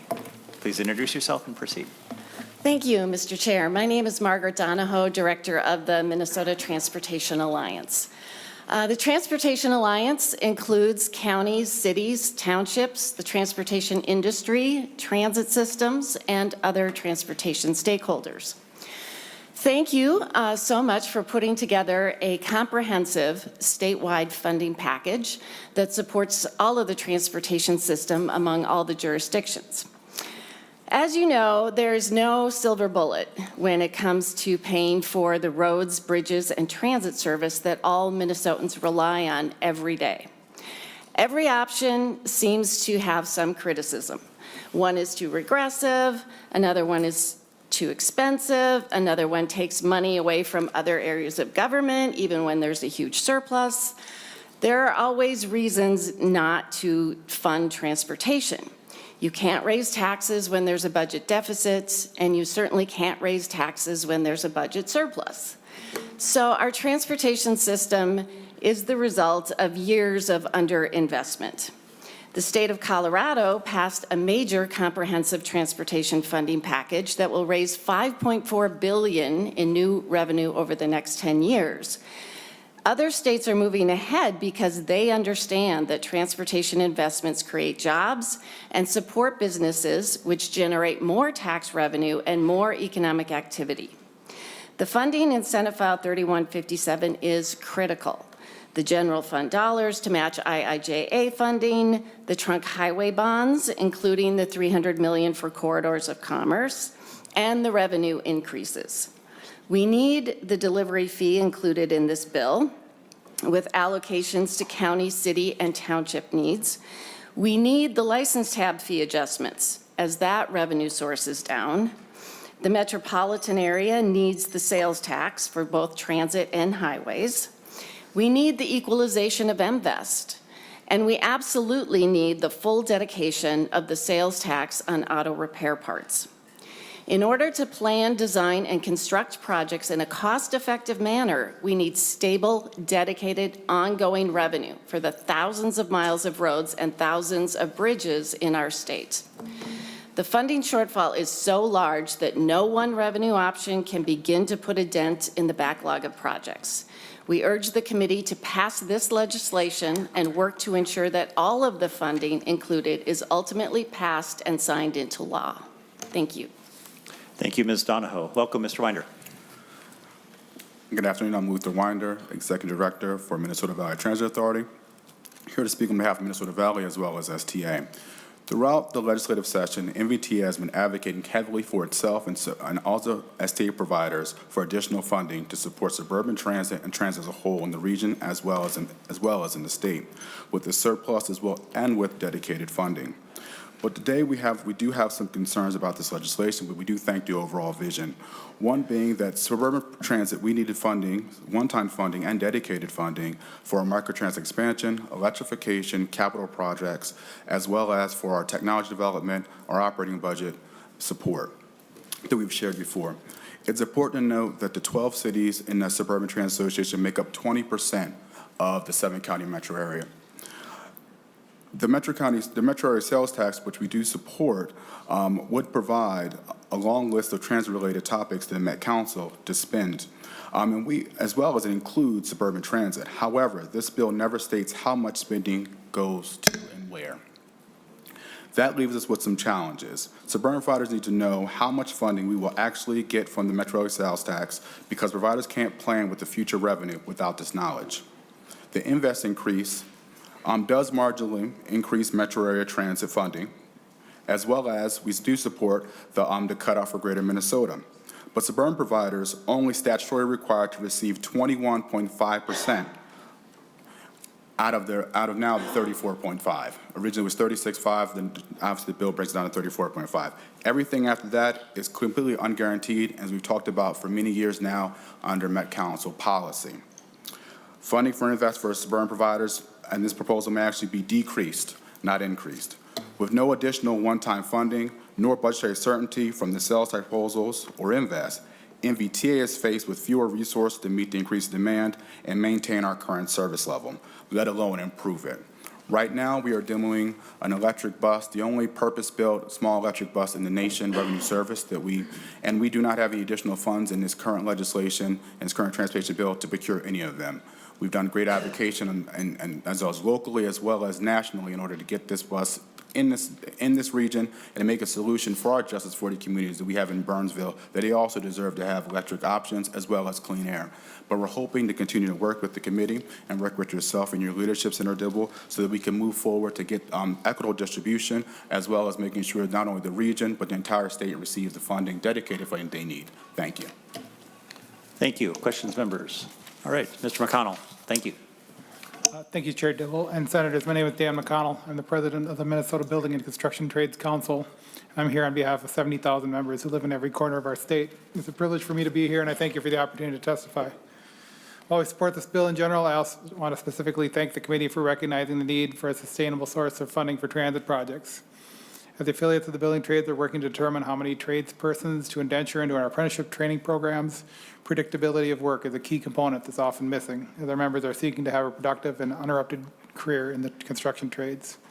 This bill makes a generational investment in Minnesota's infrastructure that will allow us to offer opportunities for Minnesotans looking for careers and who will earn a living wage, building out our state's network of transit infrastructure. We have seen the impact of these investments isn't limited to the jobs building transit lines. We know that when we invest in transit, private developments follow. We're proud that our members and future members will not only have great jobs building transit, but also building apartments, homes, and commercial developments that will cluster along the lines. I'd like to thank the committee for removing the prohibition of Southwest LRT funding. Finishing Southwest LRT is critical for the stability of the construction economy in our state. Thank you, members, for considering my feedback on this bill and for the opportunity. Thank you, Mr. McConnell. Questions, members? All right, thank you all very much. So next up we have Devin Bruce, Jamie Pufall, and Bruce Newstead.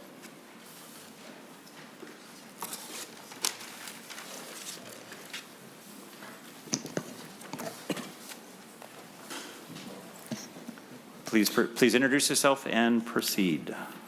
Thank you, Mr. Chair and members. For the record, my name is Devin Bruce. I'm the Public Affairs Coordinator for the Minnesota Association of Professional Employees, MAPE.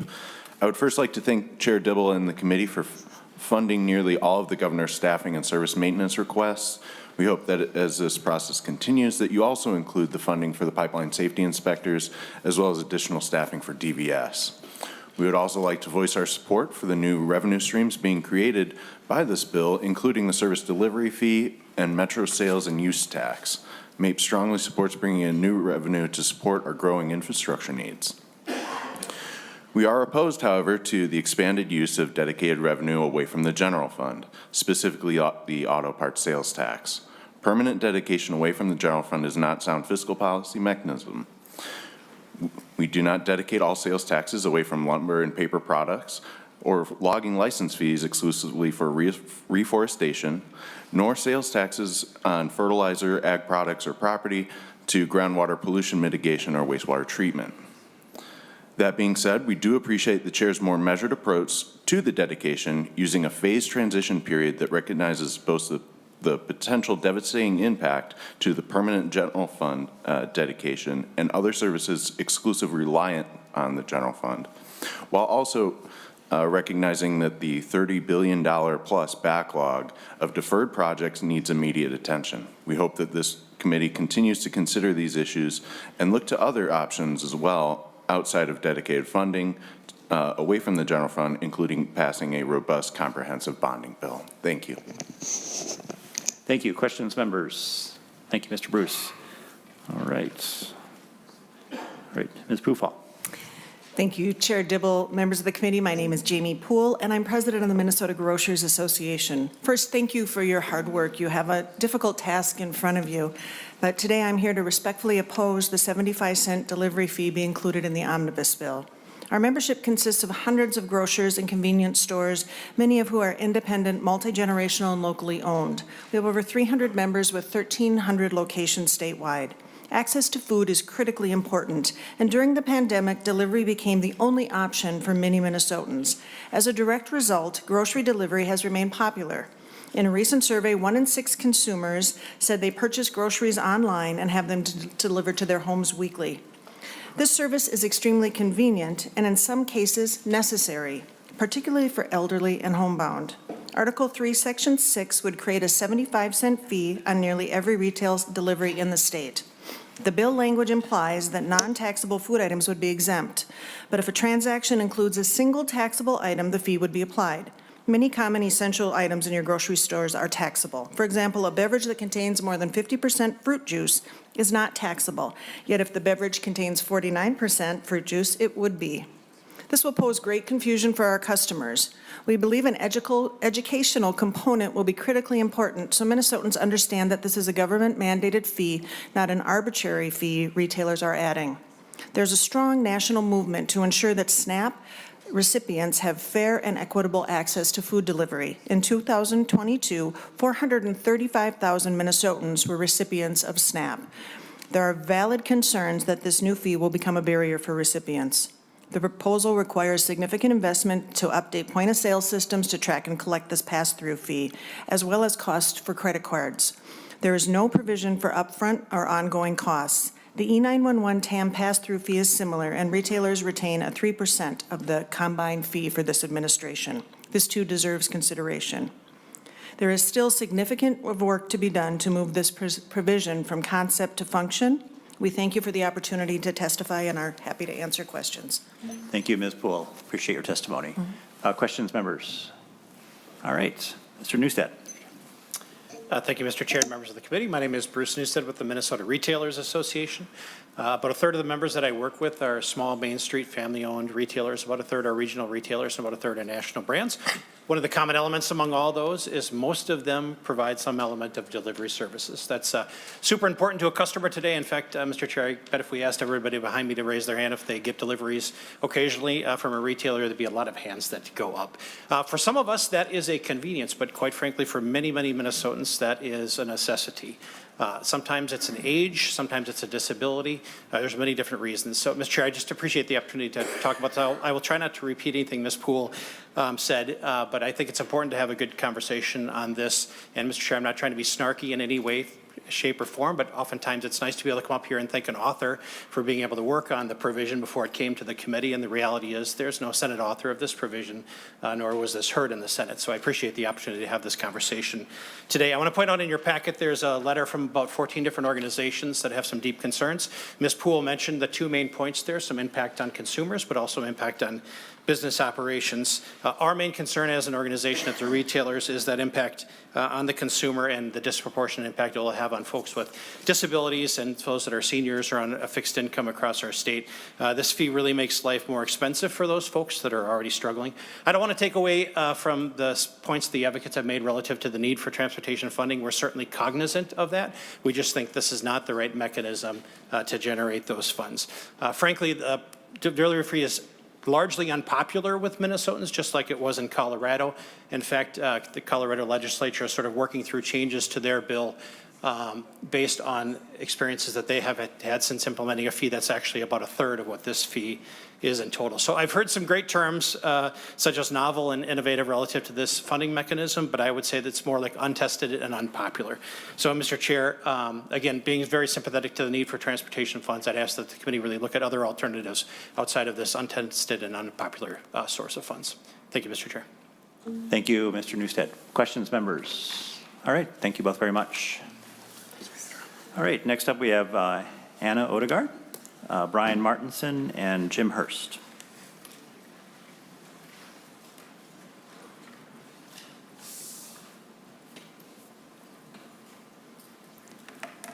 Welcome to the committee.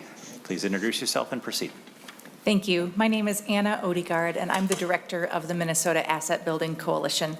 I'd like to thank Chair Dibble and the committee for including two important equity provisions in this bill that reduce financial barriers to legal driving status, especially impacting low-income and BIPOC Minnesotans. Senator McEwen's reintegration driver's license bill, which is Senate File 577, and Senator Herr's retroactive driver's license reinstatement bill, Senate File 777. Thank you, Senator Herr. Denying people legal driving status because of their inability to pay fines and fees excludes many Minnesotans from full participation in the job market and isolates them from their communities. It also systematically ensnares people in the criminal justice system because most people can't meet the basic needs of their family without driving, at least occasionally. Senate File 577 removes financial barriers to valid licensure for people releasing from incarceration with a driver's license that's suspended for fines and fees incurred prior to incarceration. Legal driving status is critical for this population because it supports successful community reintegration, including securing employment and stable housing, meeting conditions of release, and reconnecting with family. Senate File 777 makes 8,000 Minnesotans eligible for license reinstatement whose license is currently suspended for failure to pay a traffic ticket. This committee passed legislation in 2021 ending license suspensions for unpaid traffic tickets, and this bill extends that relief to people whose license suspension occurred prior to the enactment of the 2021 legislation. Advocacy organizations across the political spectrum, including the Southern Poverty Law Center, the ACLU, and the American Legislative Exchange Council, have all taken the position that driver's license suspensions should be only used for dangerous driving violations, not to coerce payment or to punish inability to pay. We are so grateful to Chair Dibble, Senator Herr, Senator McEwen, and our other legislative champions for working to make that position the policy in Minnesota. Thank you. Questions, members? Thank you, Ms. Odegaard.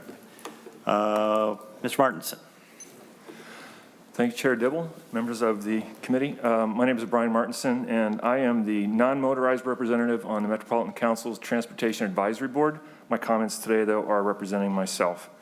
I have opposition to the language in the Omnibus transportation bills that, quote, sales tax revenue allocated to the Transportation Advisory Board is for highway projects.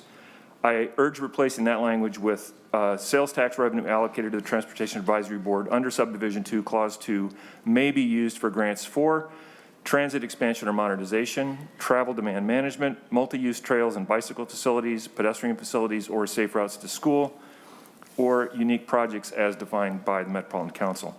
I also urge modifying the statement that precedes that language in the bill, quote, nothing in paragraph B prevents expenditure for additional purposes as determined by the council. I would suggest it read instead for additional transit-related purposes as determined by the council. The intent of the sales tax is clearly to fund transit and related transportation modes that reduce VMT by SOV. The offending language would divert a significant portion of the sales tax revenue towards building more highway miles and highway expansion, running directly counter to the intent of the sales tax. Adding lane miles of highway has been shown repeatedly and consistently to generate induced demand for increased SOV use. This leads to increased VMTs of SOVs and runs directly counter to attaining the reductions in greenhouse gases emissions being targeted by 2024 in the state and which are essential to address ongoing climate disruption. Any highway building that must be done going forward should obviously include provisions for safety improvements, crash reduction, support for active transportation, and adequate maintenance. Yet, those needs should not be met at the expense of adequately funding the other aspects of our transportation system that have historically been inadequately funded. Therefore, I urge the replacement of the offending language in those two sections with my suggested revisions. Thanks for the opportunity to address you today. Thank you, Mr. Martinson. Questions, members? All right. Mr. Hurst. Thank you, Mr. Chairman and committee members. For the record, I'm Jim Hurst. I'm here on behalf of the Minnesota Deputy Registrars Association, a trade group that represents the vast majority of all deputy registrars in the state of Minnesota, which includes city-based, county-based, and private operators as well. Let me begin by saying thank you for the inclusion of Article 4, which reflects the independent expert review recommendations from last year, and specifically Senate File 2099. Senator Jasinski, our thanks to you for chief authoring that legislation as well.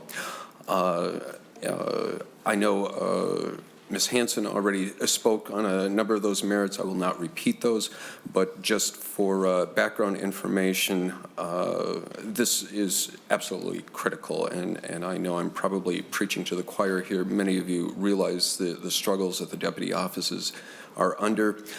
These offices operate at no cost to the state of Minnesota, and in return, they collectively collect on an annual basis over $1.5 billion in taxes and registrations to the state. They're a critical component to the state operation. However, ever since the launch of MnLARS, I'm sorry to say, with the transfer of additional workloads over to the deputies, stagnant filing fees that we rely on solely for running our operations, It's no surprise that today over half of all offices are running deficits. Another third are barely breaking even. And as a result, it should come as no surprise that in the last year alone, 4 offices have permanently closed. One of those offices was located in Ely. In Cook, not Ely. That was a private operator, and in that part of the state, local people now have to travel over 50, 60 miles to get to their local closest deputy registrar, either in Ely or International Falls or Grand Rapids. We do not want to see that trend continue.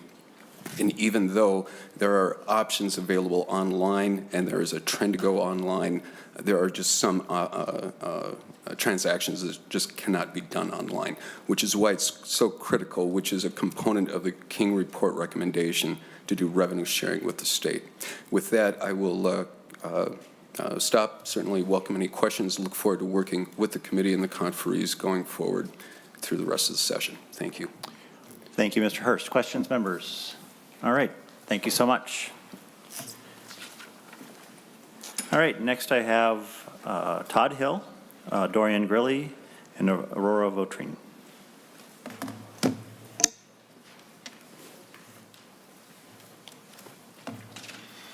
Welcome. Mr. Hill. Yes, thank you, Mr. Chairman. For the record, my name is Todd Hill with Hill Capital Strategies, and I'm here on behalf of the Deputy Registers Business Owners Association, more commonly referred to as the Private Deputy Registers. And Jim and Mr. Hurst and Ms. Hanson kind of stole my thunder with their comments, but I would just echo that we're at a very serious crossroads when it comes to the Deputy Registers. We have shifted more than 40% of the work to the front counter, and we're not being compensated for that work. And if we don't do something soon, we're going to have less front counters for our residents to go to.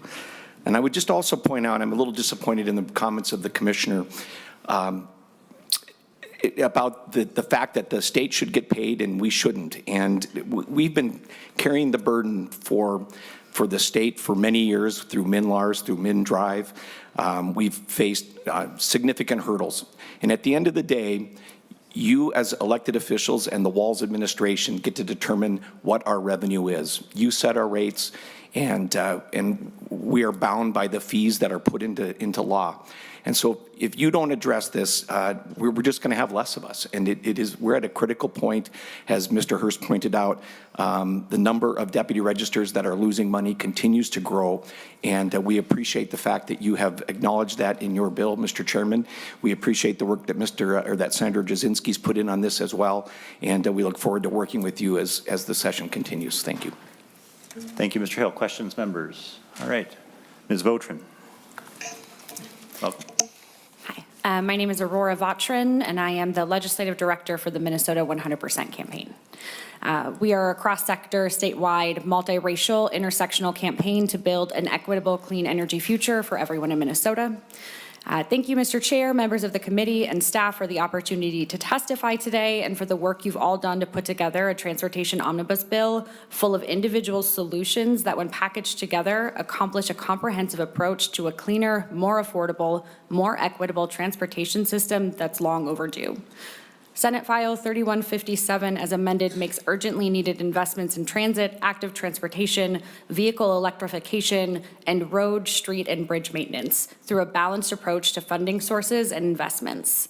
We are grateful for the overall approach to raising revenue necessary to build the transportation system we need, and I particularly want to uplift our support for the metro area sales tax dedicated to transit and the increased dedication of MnVest to Greater Minnesota Transit. No single revenue source by itself will meet the state's full needs. The bill's mix of revenue options works as a whole, asking everyone to pitch in for a system that we all use every day. Our transportation system is how we stay connected. It's how we get to school, work, and shopping. It's how we go on vacation or get to away games with the people we love. Minnesotans need more and cleaner options for staying connected. Please don't miss this opportunity to act. Thanks. Thank you so much. Questions, members? All right. Well, Mr. Grilly, I understand that you're just back in town from a trip, was it in Washington, D.C.? at which you were presented the National Bike Advocate of the Year Award by the at the National Bike Summit. So congratulations to you.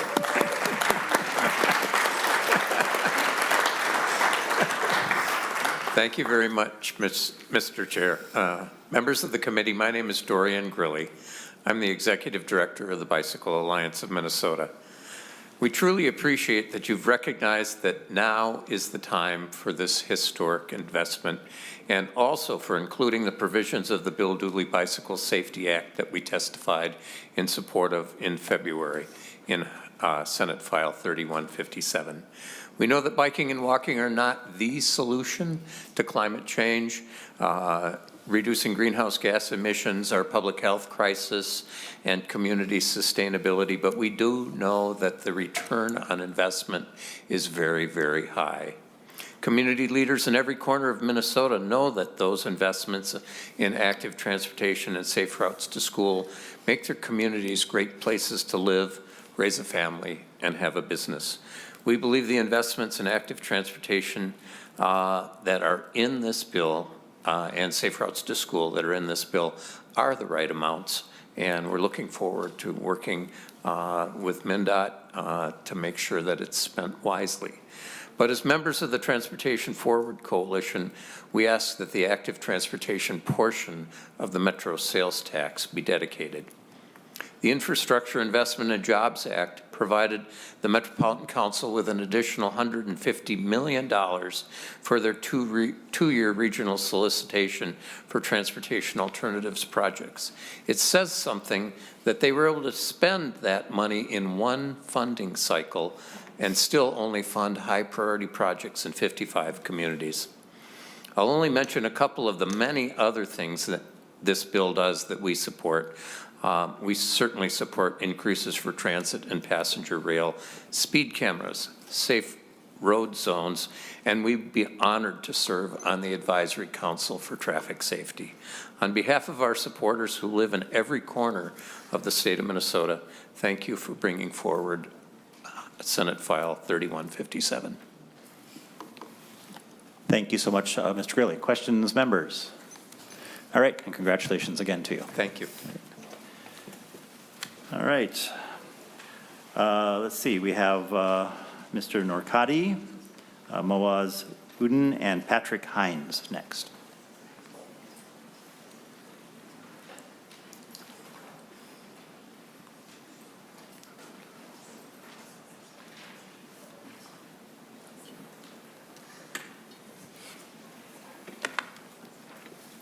All right. Welcome to the committee. Please introduce yourself and proceed. Hi there, my name is Abdin Nasir Norcati. You can just call me Nas. I work for Move, Minnesota, and I am completely car-free. Originally, I decided to prepare some of our harder-hitting stories that we've gotten from transit riders that we've met through our work these last couple of years. Senior living facilities, addiction, homelessness. But how can I choose one? It doesn't feel right. It's an obvious idea that we have to protect our most vulnerable. But we're not doing this just to protect people. We have to honor those that we failed. I think I ride transit more than most people in this room. I'm on it for hours and hours a day. If you've seen and heard what I have, you would be horrified by how behind we actually are. We have to make it so we never have to hear another story of someone that has brutally suffered because of our lacking system. But we're close to one that works. That looks like a metro area sales tax, increased TMO funding, long-term dedicated funding for transit. We have climate goals, provisions to ensure that MnDOT projects help meet Minnesota's greenhouse gas emissions and VMT reduction targets, and making sure our transit is as safe as it is accessible with transit ambassadors, and much more. Before you is an opportunity to greenlight the most progressive and holistic transit-forward legislation Minnesota has seen in at least the last decade. We have to protect those who need protection, and we have to right what was wrong. We talk a lot about what equity means, like it's some intangible, elusive sense. Well, this is what it is. Thank you so much. Thank you so much. Questions, members? All right. Mr. Uden. Thank you, Mr. Chair and members of the committee. My name is Mia Muazzuddin. I'm an EV policy specialist at the Great Plains Institute, and I'm representing Drive Electric Minnesota here today. Drive Electric Minnesota is a partnership of EV champions working to accelerate EV adoption in Minnesota. We believe EVs are a key strategy to reduce greenhouse gas emissions in Minnesota while also resulting in reduced costs, cleaner air, and improved energy independence. Drive Electric Minnesota supports the inclusion of several important provisions in Senate File 3157 that would maximize the benefits to Minnesotans from the Inflation Reduction Act, Infrastructure Investment and Jobs Act, and other federal programs which represent an unprecedented opportunity to invest in Minnesota's EV charging infrastructure. In particular, we support matching funds for federal transportation grant programs and establishing a statewide electric vehicle infrastructure program. These provisions will help to make EV charging infrastructure available throughout the state, reducing range anxiety and supporting increased EV adoption. We appreciate this committee's consideration of several important provisions to invest in Minnesota's EV charging infrastructure, and we appreciate the opportunity to comment. Thank you. Thank you, Mr. Udine. Questions, members? All right, Mr. Hines. Thank you, Mr. Chair and members. My name is Patrick Hines with Messerly Kramer. I'm here testifying on behalf of the Alliance for Automotive Innovation, whose members manufactured 98% of the cars and light-duty trucks that are sold in America. I'm here on behalf of auto innovators to testify in support of the various EV infrastructure provisions in this bill. When Minnesota passed the Clean Cars Act, which mandated sales of a certain number of EVs in the state, it didn't step up with the requisite funding for EV infrastructure or incentives. I think for Minnesota to meet its decarbonization goals, they really have to have those, so I'm pleased that this bill takes an important first step in getting the infrastructure where it needs to be. I would also encourage members, I know it's in a different bill, but the purchase incentives in the Energy Omnibus bill are also very important if you want to meet the decarbonization goals through the electrification of our transportation network. Thank you. Thank you, Mr. Hines. Questions, members? All right. Thank you so much. Appreciate your testimony. Next, I have Brendan Jordan, Steve Morse, and Joshua Hodek.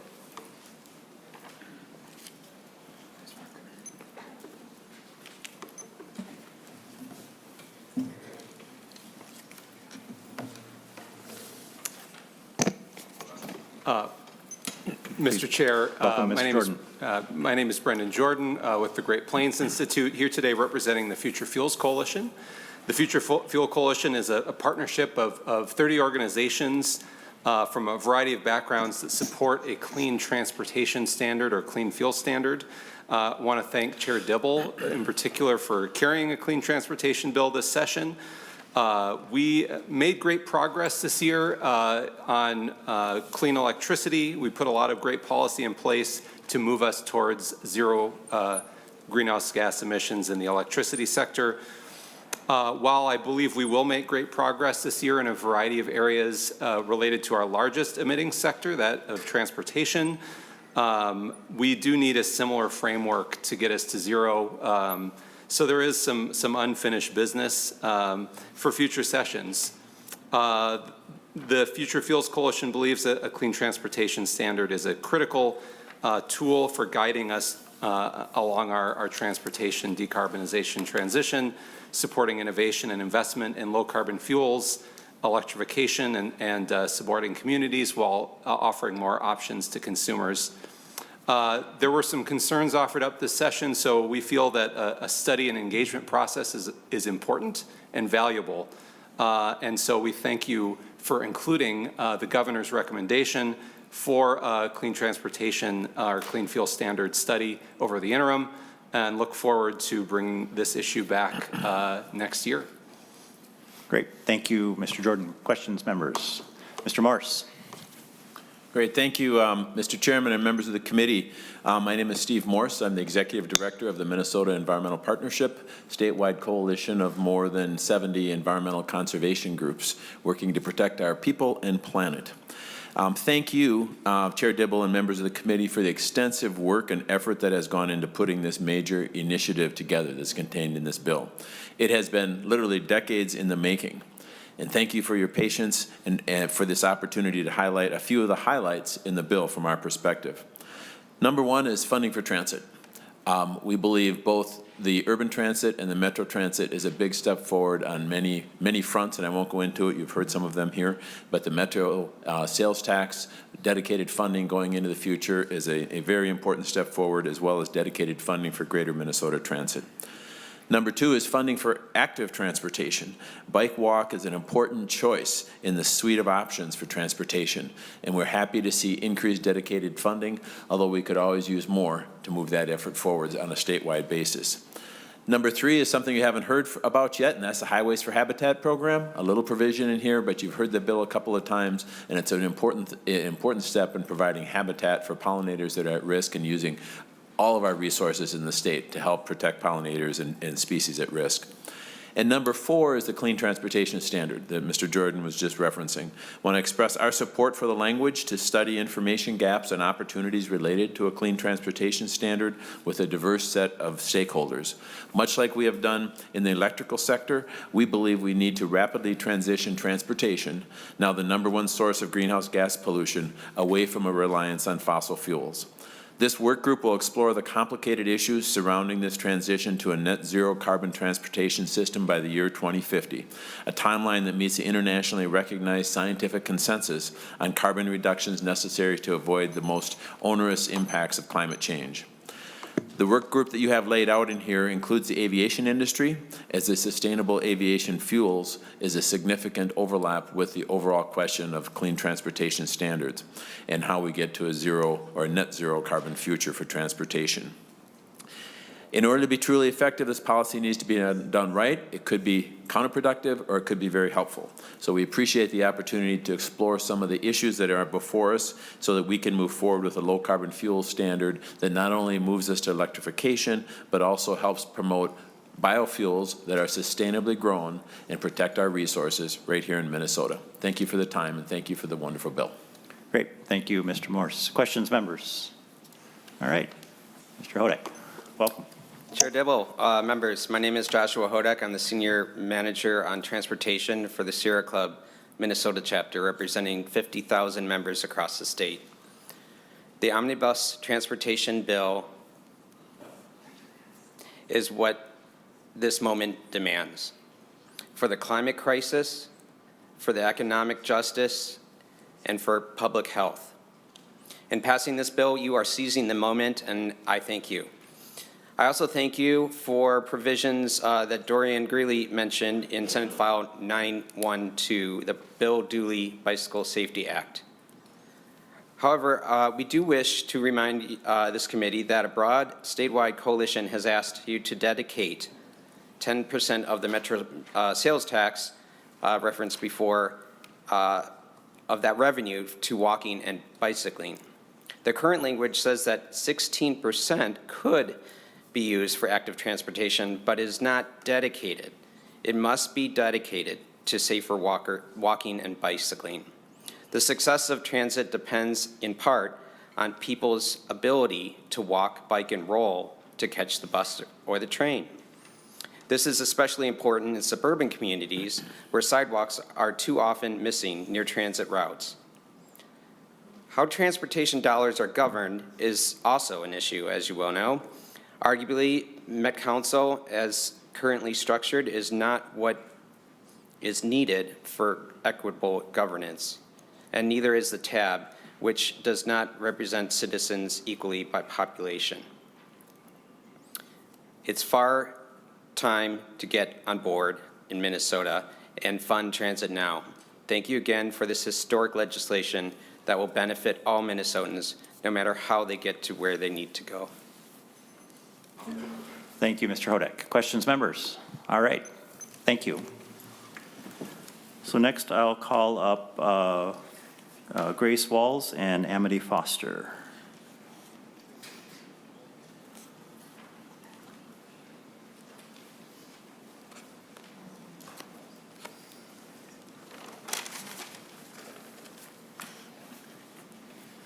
Welcome. Thank you, Mr. Chair and members. My name is Grace Waltz, and I'm the Vice President of Public Policy at the Minneapolis Regional Chamber. The Chamber has long advocated for increased investments in our transit and transportation systems. As we know, transit investments are critical for the economic well-being of our region and state. A 2019 Chamber Commission report found that regional transit investments provide a 300% return on investment from vehicle cost savings, travel time savings, safety improvements, and emission reductions, among other benefits. Additionally, transit improvements provide expanded access to opportunity for thousands of Minnesotans and an expanded potential workforce for regional employers. Specifically, we want to thank this committee for including funding for the Blue Line Light Rail Transit Extension Project and the Minneapolis to Duluth Northern Lights Express, funding for local transportation management organizations, IIJA federal match, and the various investments aimed at making ride transit safer and more enjoyable. We also appreciate the committee's desire to secure a dedicated revenue source for transit in the metro area and strongly encourage committee members to consider other sales tax increase proposals being heard as they determine the percentage that meets our region's needs. We stand ready to support a proposal that would create the dedicated long-term revenue sources we need to grow and maintain our transportation system. Finally, we wish to remind the committee that transit improvements will make the metro more competitive with peer regions across the country. The young people that will make up our future workforce continue to display an ever-growing prioritization of walkable, transit-friendly communities. We encourage committee members to make investments that meet both the near-term and future needs of our transit and transportation systems, and thank you for your time. Thank you, Ms. Waltz. Questions, members? All right, thank you. Ms. Foster. Hi, thank you. My name is Amity Foster, and I live in Northeast Minneapolis. I am a longtime transit rider and a member of Isaiah. I am also a transit mode rep on the tab, but I am not speaking in that capacity. I have been taking transit for more than 20 years as my main mode of getting around and have seen it get better and get worse. Funding and a lack of it is always this shadow that's over everything. Public transit provides people with opportunities. We often say it provides people with access to opportunities, but really it's the opportunity to go to the doctor, to work, to school, to the cheap grocery store without overpriced fresh fruit, to my friends and family. When we take away that opportunity, we take away people's community. We've taken away their ability to get to health care, to careers, and to home. We leave people out. This is not just a metro issue. I talked to folks in southern Minnesota earlier this week. They're looking for the same options, and they want and need more transit. We have underfunded public transit for so long, and now we're seeing that disinvestment play out on the buses and trains. We need self-sustaining, dedicated dollars that will build out a safe, for all who ride and operate it, efficient and reliable transit system, and we need to run it fully staffed. One-time surplus dollars is not a solution. I support the 1% metro area sales tax. It will be an investment in our region's climate and health, our mobility, and our economy. I would also like to flag that the language of the bill that gives the money to the tab for highway projects does not reflect the spirit of this 1% metro area sales tax for transit. We are at a point in our system where 1% is the baseline, and we should not be taking anything away from that. Thank you. Thank you, Ms. Foster. All right, next I will call up J.J. Haywood, David Benowitz, and Jill Sims.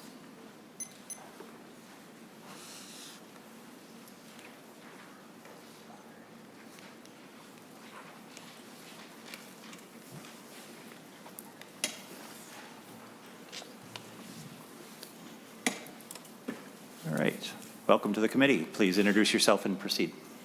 Thank you, Mr. Chair. My name is J.J. Haywood, and I'm the CEO of Pizza Luce. We have 9 full-service restaurants in the Twin Cities and Duluth. This month, we're proud to celebrate our 30th year in business, and since our founding, a core feature of our brand is free delivery to our guests.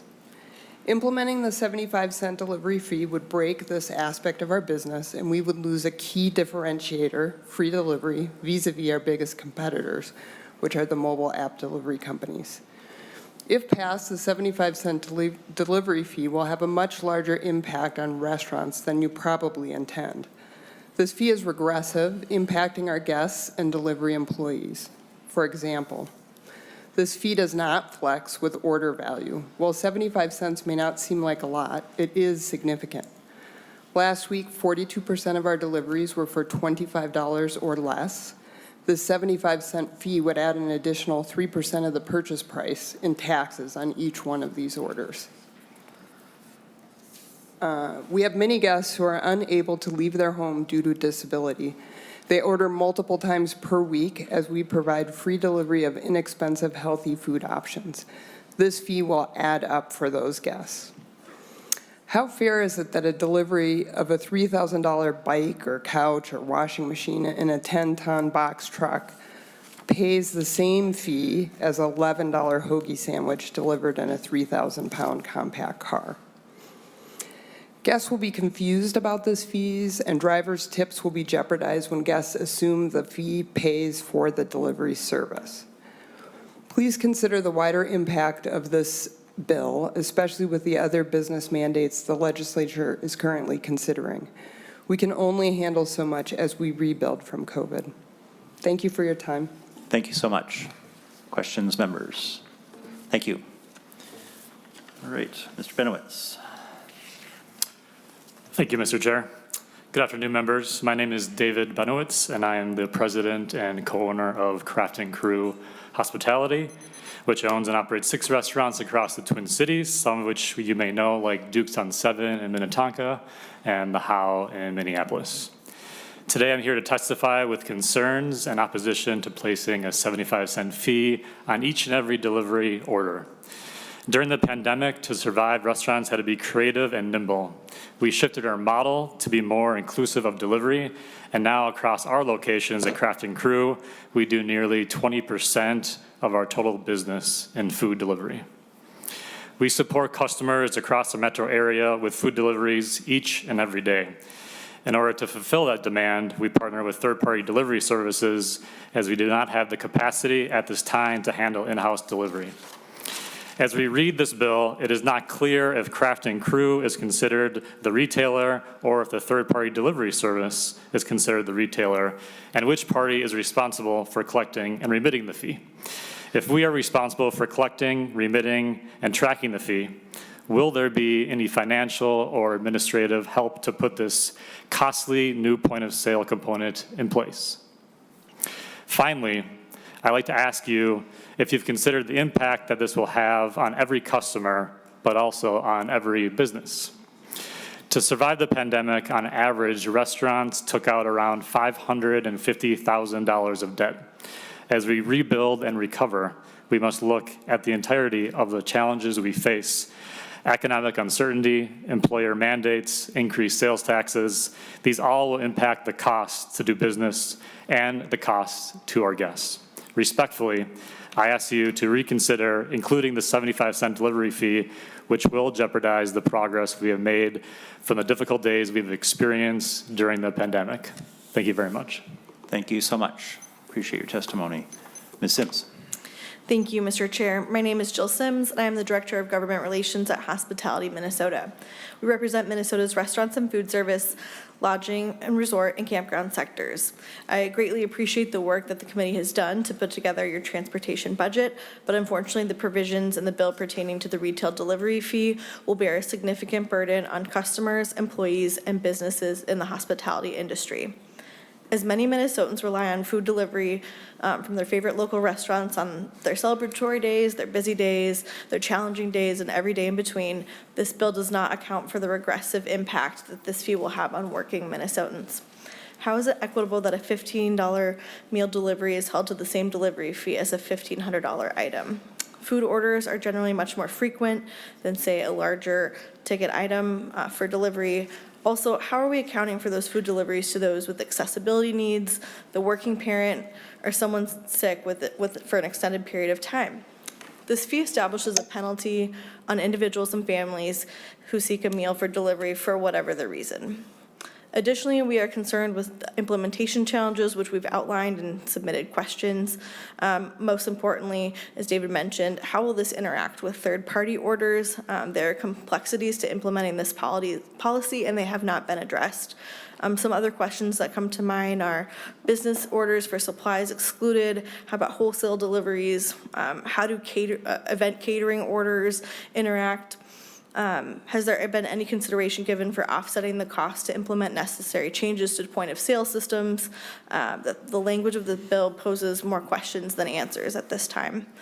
Implementation for a much smaller fee, the 27 cents in Colorado, has been really frustrating for regulators, retailers, and customers alike. And we just feel at this time, this policy has not been given the comprehensive consideration of the impact of implementation. And we ask today that you reconsider the 70-cent retail delivery fee. Thank you. Great. Thank you so much for your testimony. Questions, members? All right. Thank you very much. All right. Next, I'm going to call up Kylie Smet, Bryce Reasoner, and Katie Nicholson.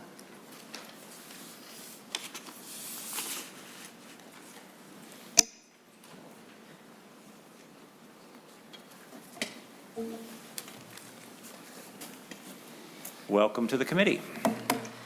Good afternoon, Chair and Committee. My name is Kylie Smet, and I'm here to testify for SF 3157, specifically on the Northern Lights Express. With all the trains in the news lately, I find it important to note that the Northern Lights Express is not the light rail, not a freight service, and not a long-distance route like Amtrak's Empire Builder. It is not prone to the problems of crime, derailments, and delays commonly associated with the latter, although they are equally important links for our state. Trains remain a drastically safer alternative to driving, which is an attractive point for many people. Northern Lights Express trains in particular will be operated by Amtrak, which has an excellent record for passenger safety.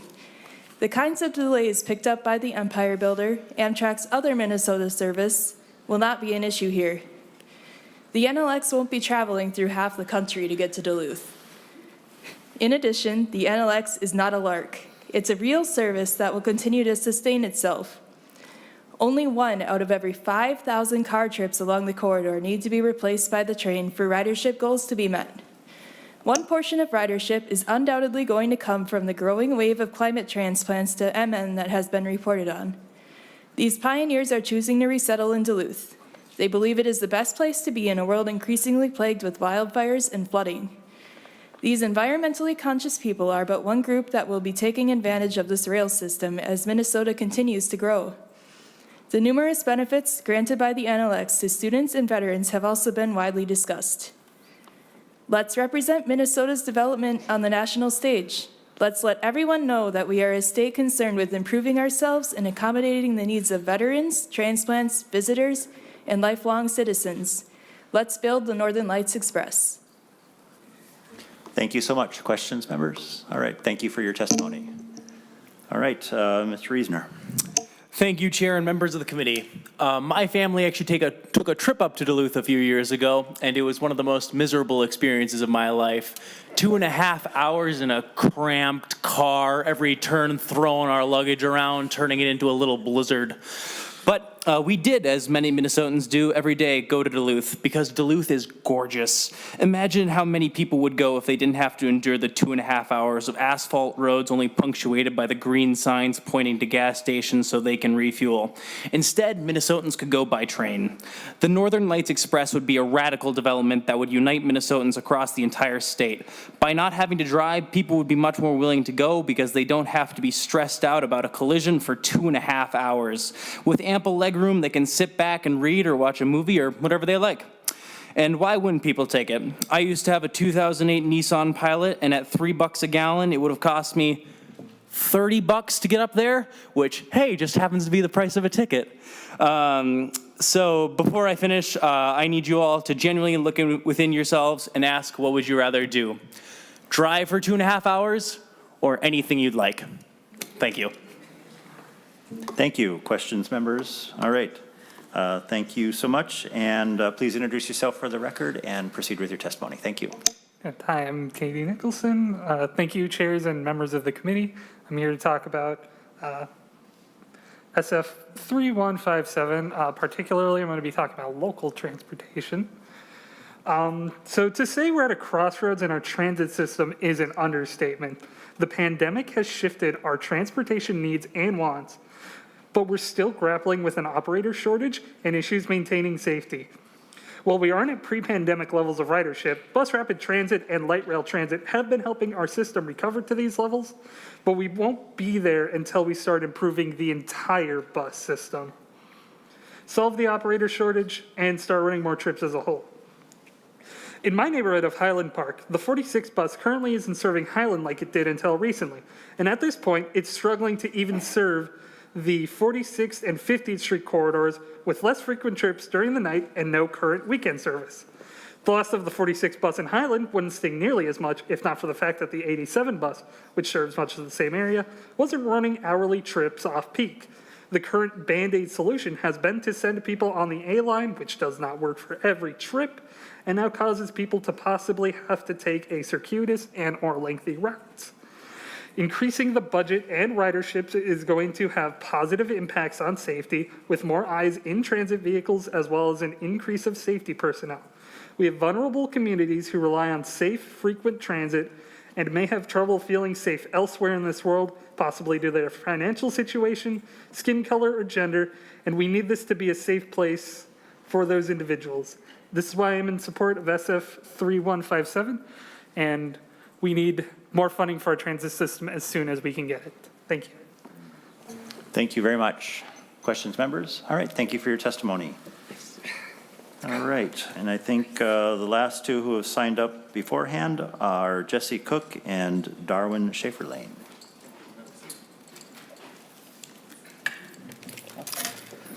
Thank you, Chair, members of the committee. My name is Jesse Cook, and I'll be speaking briefly on the Minneapolis to Duluth intercity passenger rail in the context of this larger omnibus. Amtrak has identified the Northern Lights Express as one of the highest potential rail corridors in the entire country. This is, as I brought up before in this very committee, a route that sees a staggering 3.6 billion annual car trips between the Twin Cities and the Twin Ports. Again, that's every year. And yet, having testified in support of this project, I've heard several arguments presented in bad faith. Those who vote in opposition do so largely on the basis of cost. But let me make myself perfectly plain. The Northern Lights Express is not a simple nice to have. It is a veritable necessity and one that will ultimately save our state billions of dollars in the long run. If you're truly committed to financial responsibility, look no further than NLX. Members of the committee, I urge your support for the future of rail transportation in Minnesota. Through this omnibus, we will connect our communities and strengthen our economy for many years to come. Thank you, Chair Dibble, for your work on this bill, and thank you to the committee for considering my testimony. Thank you so much. Questions, members? All right. All right, Darwin Schaefer-Lane, please introduce yourself for the record and proceed with your testimony. Thank you, Chair and members of the committee. My name is Darwin Schaefer-Lane, and I am a Bloomington resident. This bill is transformative on a number of levels, and my friends and I have fought hard to make many inclusions on this omnibus bill, including testifying on the House version this morning. I, like many others here, don't use a car and ride public transportation to get where I need to go. On the way to the Capitol this morning, I saw empty roads in rush hour with few cars in sight, but on the Orange Line bus alone, I saw dozens of more people than were out driving, proving the need for more public transit in Minnesota. Increasing the sales tax, including a delivery tax, and funding BRT and bus network upgrades, this omnibus bill will improve our bus system in desperate need of service improvements to be more accessible and attractive to riders. Even greater, this bill includes funding for much-needed intercity passenger rail upgrades, including the TCMC Amtrak line as well as Northern Lights Express. Passenger rail that is bidirectional, reliable, and frequent is the key to a successful state transportation network. Our generation needs options, and the U.S. is seeing brain drain from those of us who are leaving to places that do have quality passenger rail. By committing to NLX and TCMC, including studying a second round trip to Fargo-Moorhead, Minnesota lays the groundwork for connecting the state together through transportation options that are sustainable, high capacity, and bring Minnesotans together. Anticipating more of these repeat arguments and concerns, I would like to be 100% clear that the North Star getting extended to St. Cloud is a necessary move that should have been done in the first place way long ago when it was built. Bad politics in the federal government held back what could have been the first line in Minnesota's intercity rail network, and criticism of ridership without acknowledging that fact, as well as a pandemic schedule of just 4 daily trains without weekend or reverse direction service anymore are entirely bad faith arguments. You can't set up a project to struggle and then complain when it struggles. You can't replace the capacity that trains provide, especially on game day event service that carries 800 to 1,000 extra people on a single train according to the Met Council with buses or cars alone. The North Star construction cost was 3 to 4 times cheaper than what it would have been to widen the freeways in that corridor to move the same amount of people. As a former Fridley resident who lived next to the North Star station for 10 years and used it many times to get to Twin games and field trips in school, the North Star is worth the investment in extension, which would literally be cheaper than removing it. My only requests are that this omnibus bill includes funding to complete U.S. Bicycle Route 41, aka the North Star Bikeway. Completing the halfway finished trail will allow even further transportation options in the corridor from the Twin Cities to the Arrowhead region of Minnesota. I also want this committee to match the funding allocated in the House bill to several projects, including Northern Lights Express, and fix the inconsistencies between both versions to ensure no corners are cut and we get the full package. By that, I want to be entirely clear. As transit riders, bike riders, and pedestrians, we have been showing up to these committees, but car drivers have not. Their needs are expected to be met by default, but we have to fight so hard for alternatives to car dependency. Our taxes pay for roads and highways we can't use, and I expect these taxes to pay for infrastructure we can to give us options. To address even more points, if you're concerned about delivery fee taxes, you should be more worried that people can't safely walk or bike or roll to the nearest stores and are relying on delivery apps in the first place. Just a reminder that up to 50% of car trips are taken within a distance of 3 miles and less, and 28% of those being less than 1 mile, which is hardly different for delivery driving. As someone who is disabled with a mother who has stage 4 breast cancer and often are relying on delivery apps, I can tell you we wouldn't need delivery as much if we could safely walk and bike to the stores and restaurants we order food from. If anything, as a former Uber Eats delivery cyclist, I say exempt the delivery tax on orders done by bike and foot. Instead of virtue signaling to disabled Minnesotans about the impact of a sales tax on deliveries, I urge these concerns to go towards the lack of safe sidewalks, bike infrastructure, and access to these restaurants and stores, which is exactly what the 75-cent tax would fix. Thank you for letting me testify today, and I hope these concerns are heard, and we can bring forward the country's best transportation plan. Thank you. No applause, please. You can do that in the House, not the Senate. So thank you for that. That concludes the folks who have signed up prior to testify. I will now make a public call for testimony. Would anyone else like to testify on Senate File 3157? Please approach. Thank you.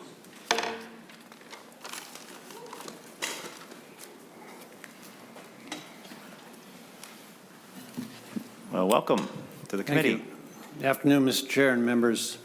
My name is Matthew Hollinshead. I am the Conservation Chair of the Sierra Club North Star Chapter. I'm also a member of the TAB, a Transit Modal Representative on the Met Council TAB.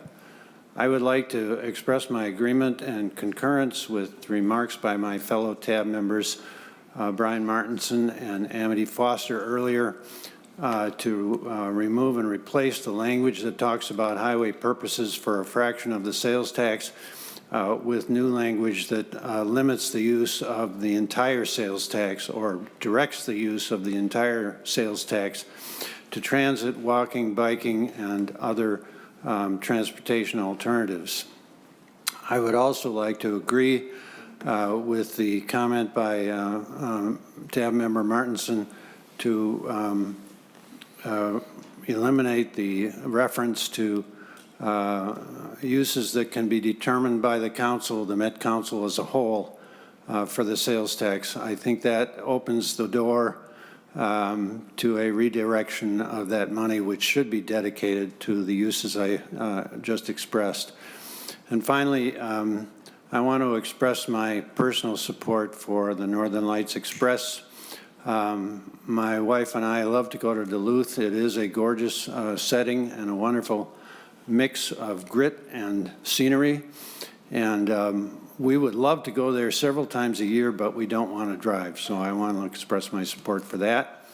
And then lastly, I want to say that there is still substantial support and benefits to light rail and rail transit in general. And I hope that support for that can complete the Blue Line extension and the Southwest Light Rail as fast as possible and get those into service. And then regarding North Star, I would just sort of wonder out loud if Amtrak would be interested in operating North Star as a train all the way to St. Cloud or further, instead of the low ridership that we have after the pandemic. That might produce some intercity ridership that otherwise would not be there. So thank you for the opportunity to testify. Thank you, Mr. Hollinshead. All right, would anyone else like to testify on Senate File 3157? You want me to sign in? Oh, you're fine. All right, anyone else? All right, thank you everyone for fantastic testimony and for sharing perspectives and information. I took a lot of notes, and so we will take all of this great testimony under advisement into consideration as we move towards the debate and questions and markup amending the bill on Monday. We welcome you all back to that meeting to listen in on that conversation and or pass up your notes to us, but there will be no testimony on Monday.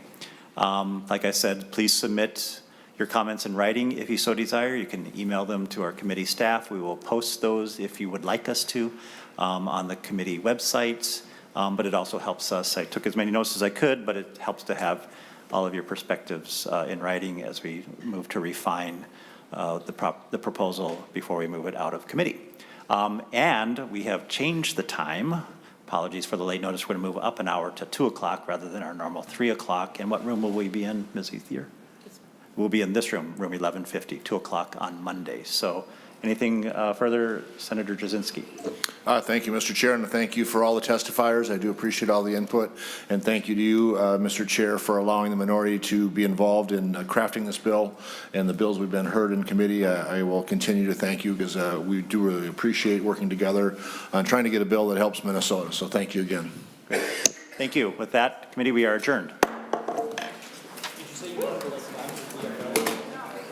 Wasn't there something about staying up?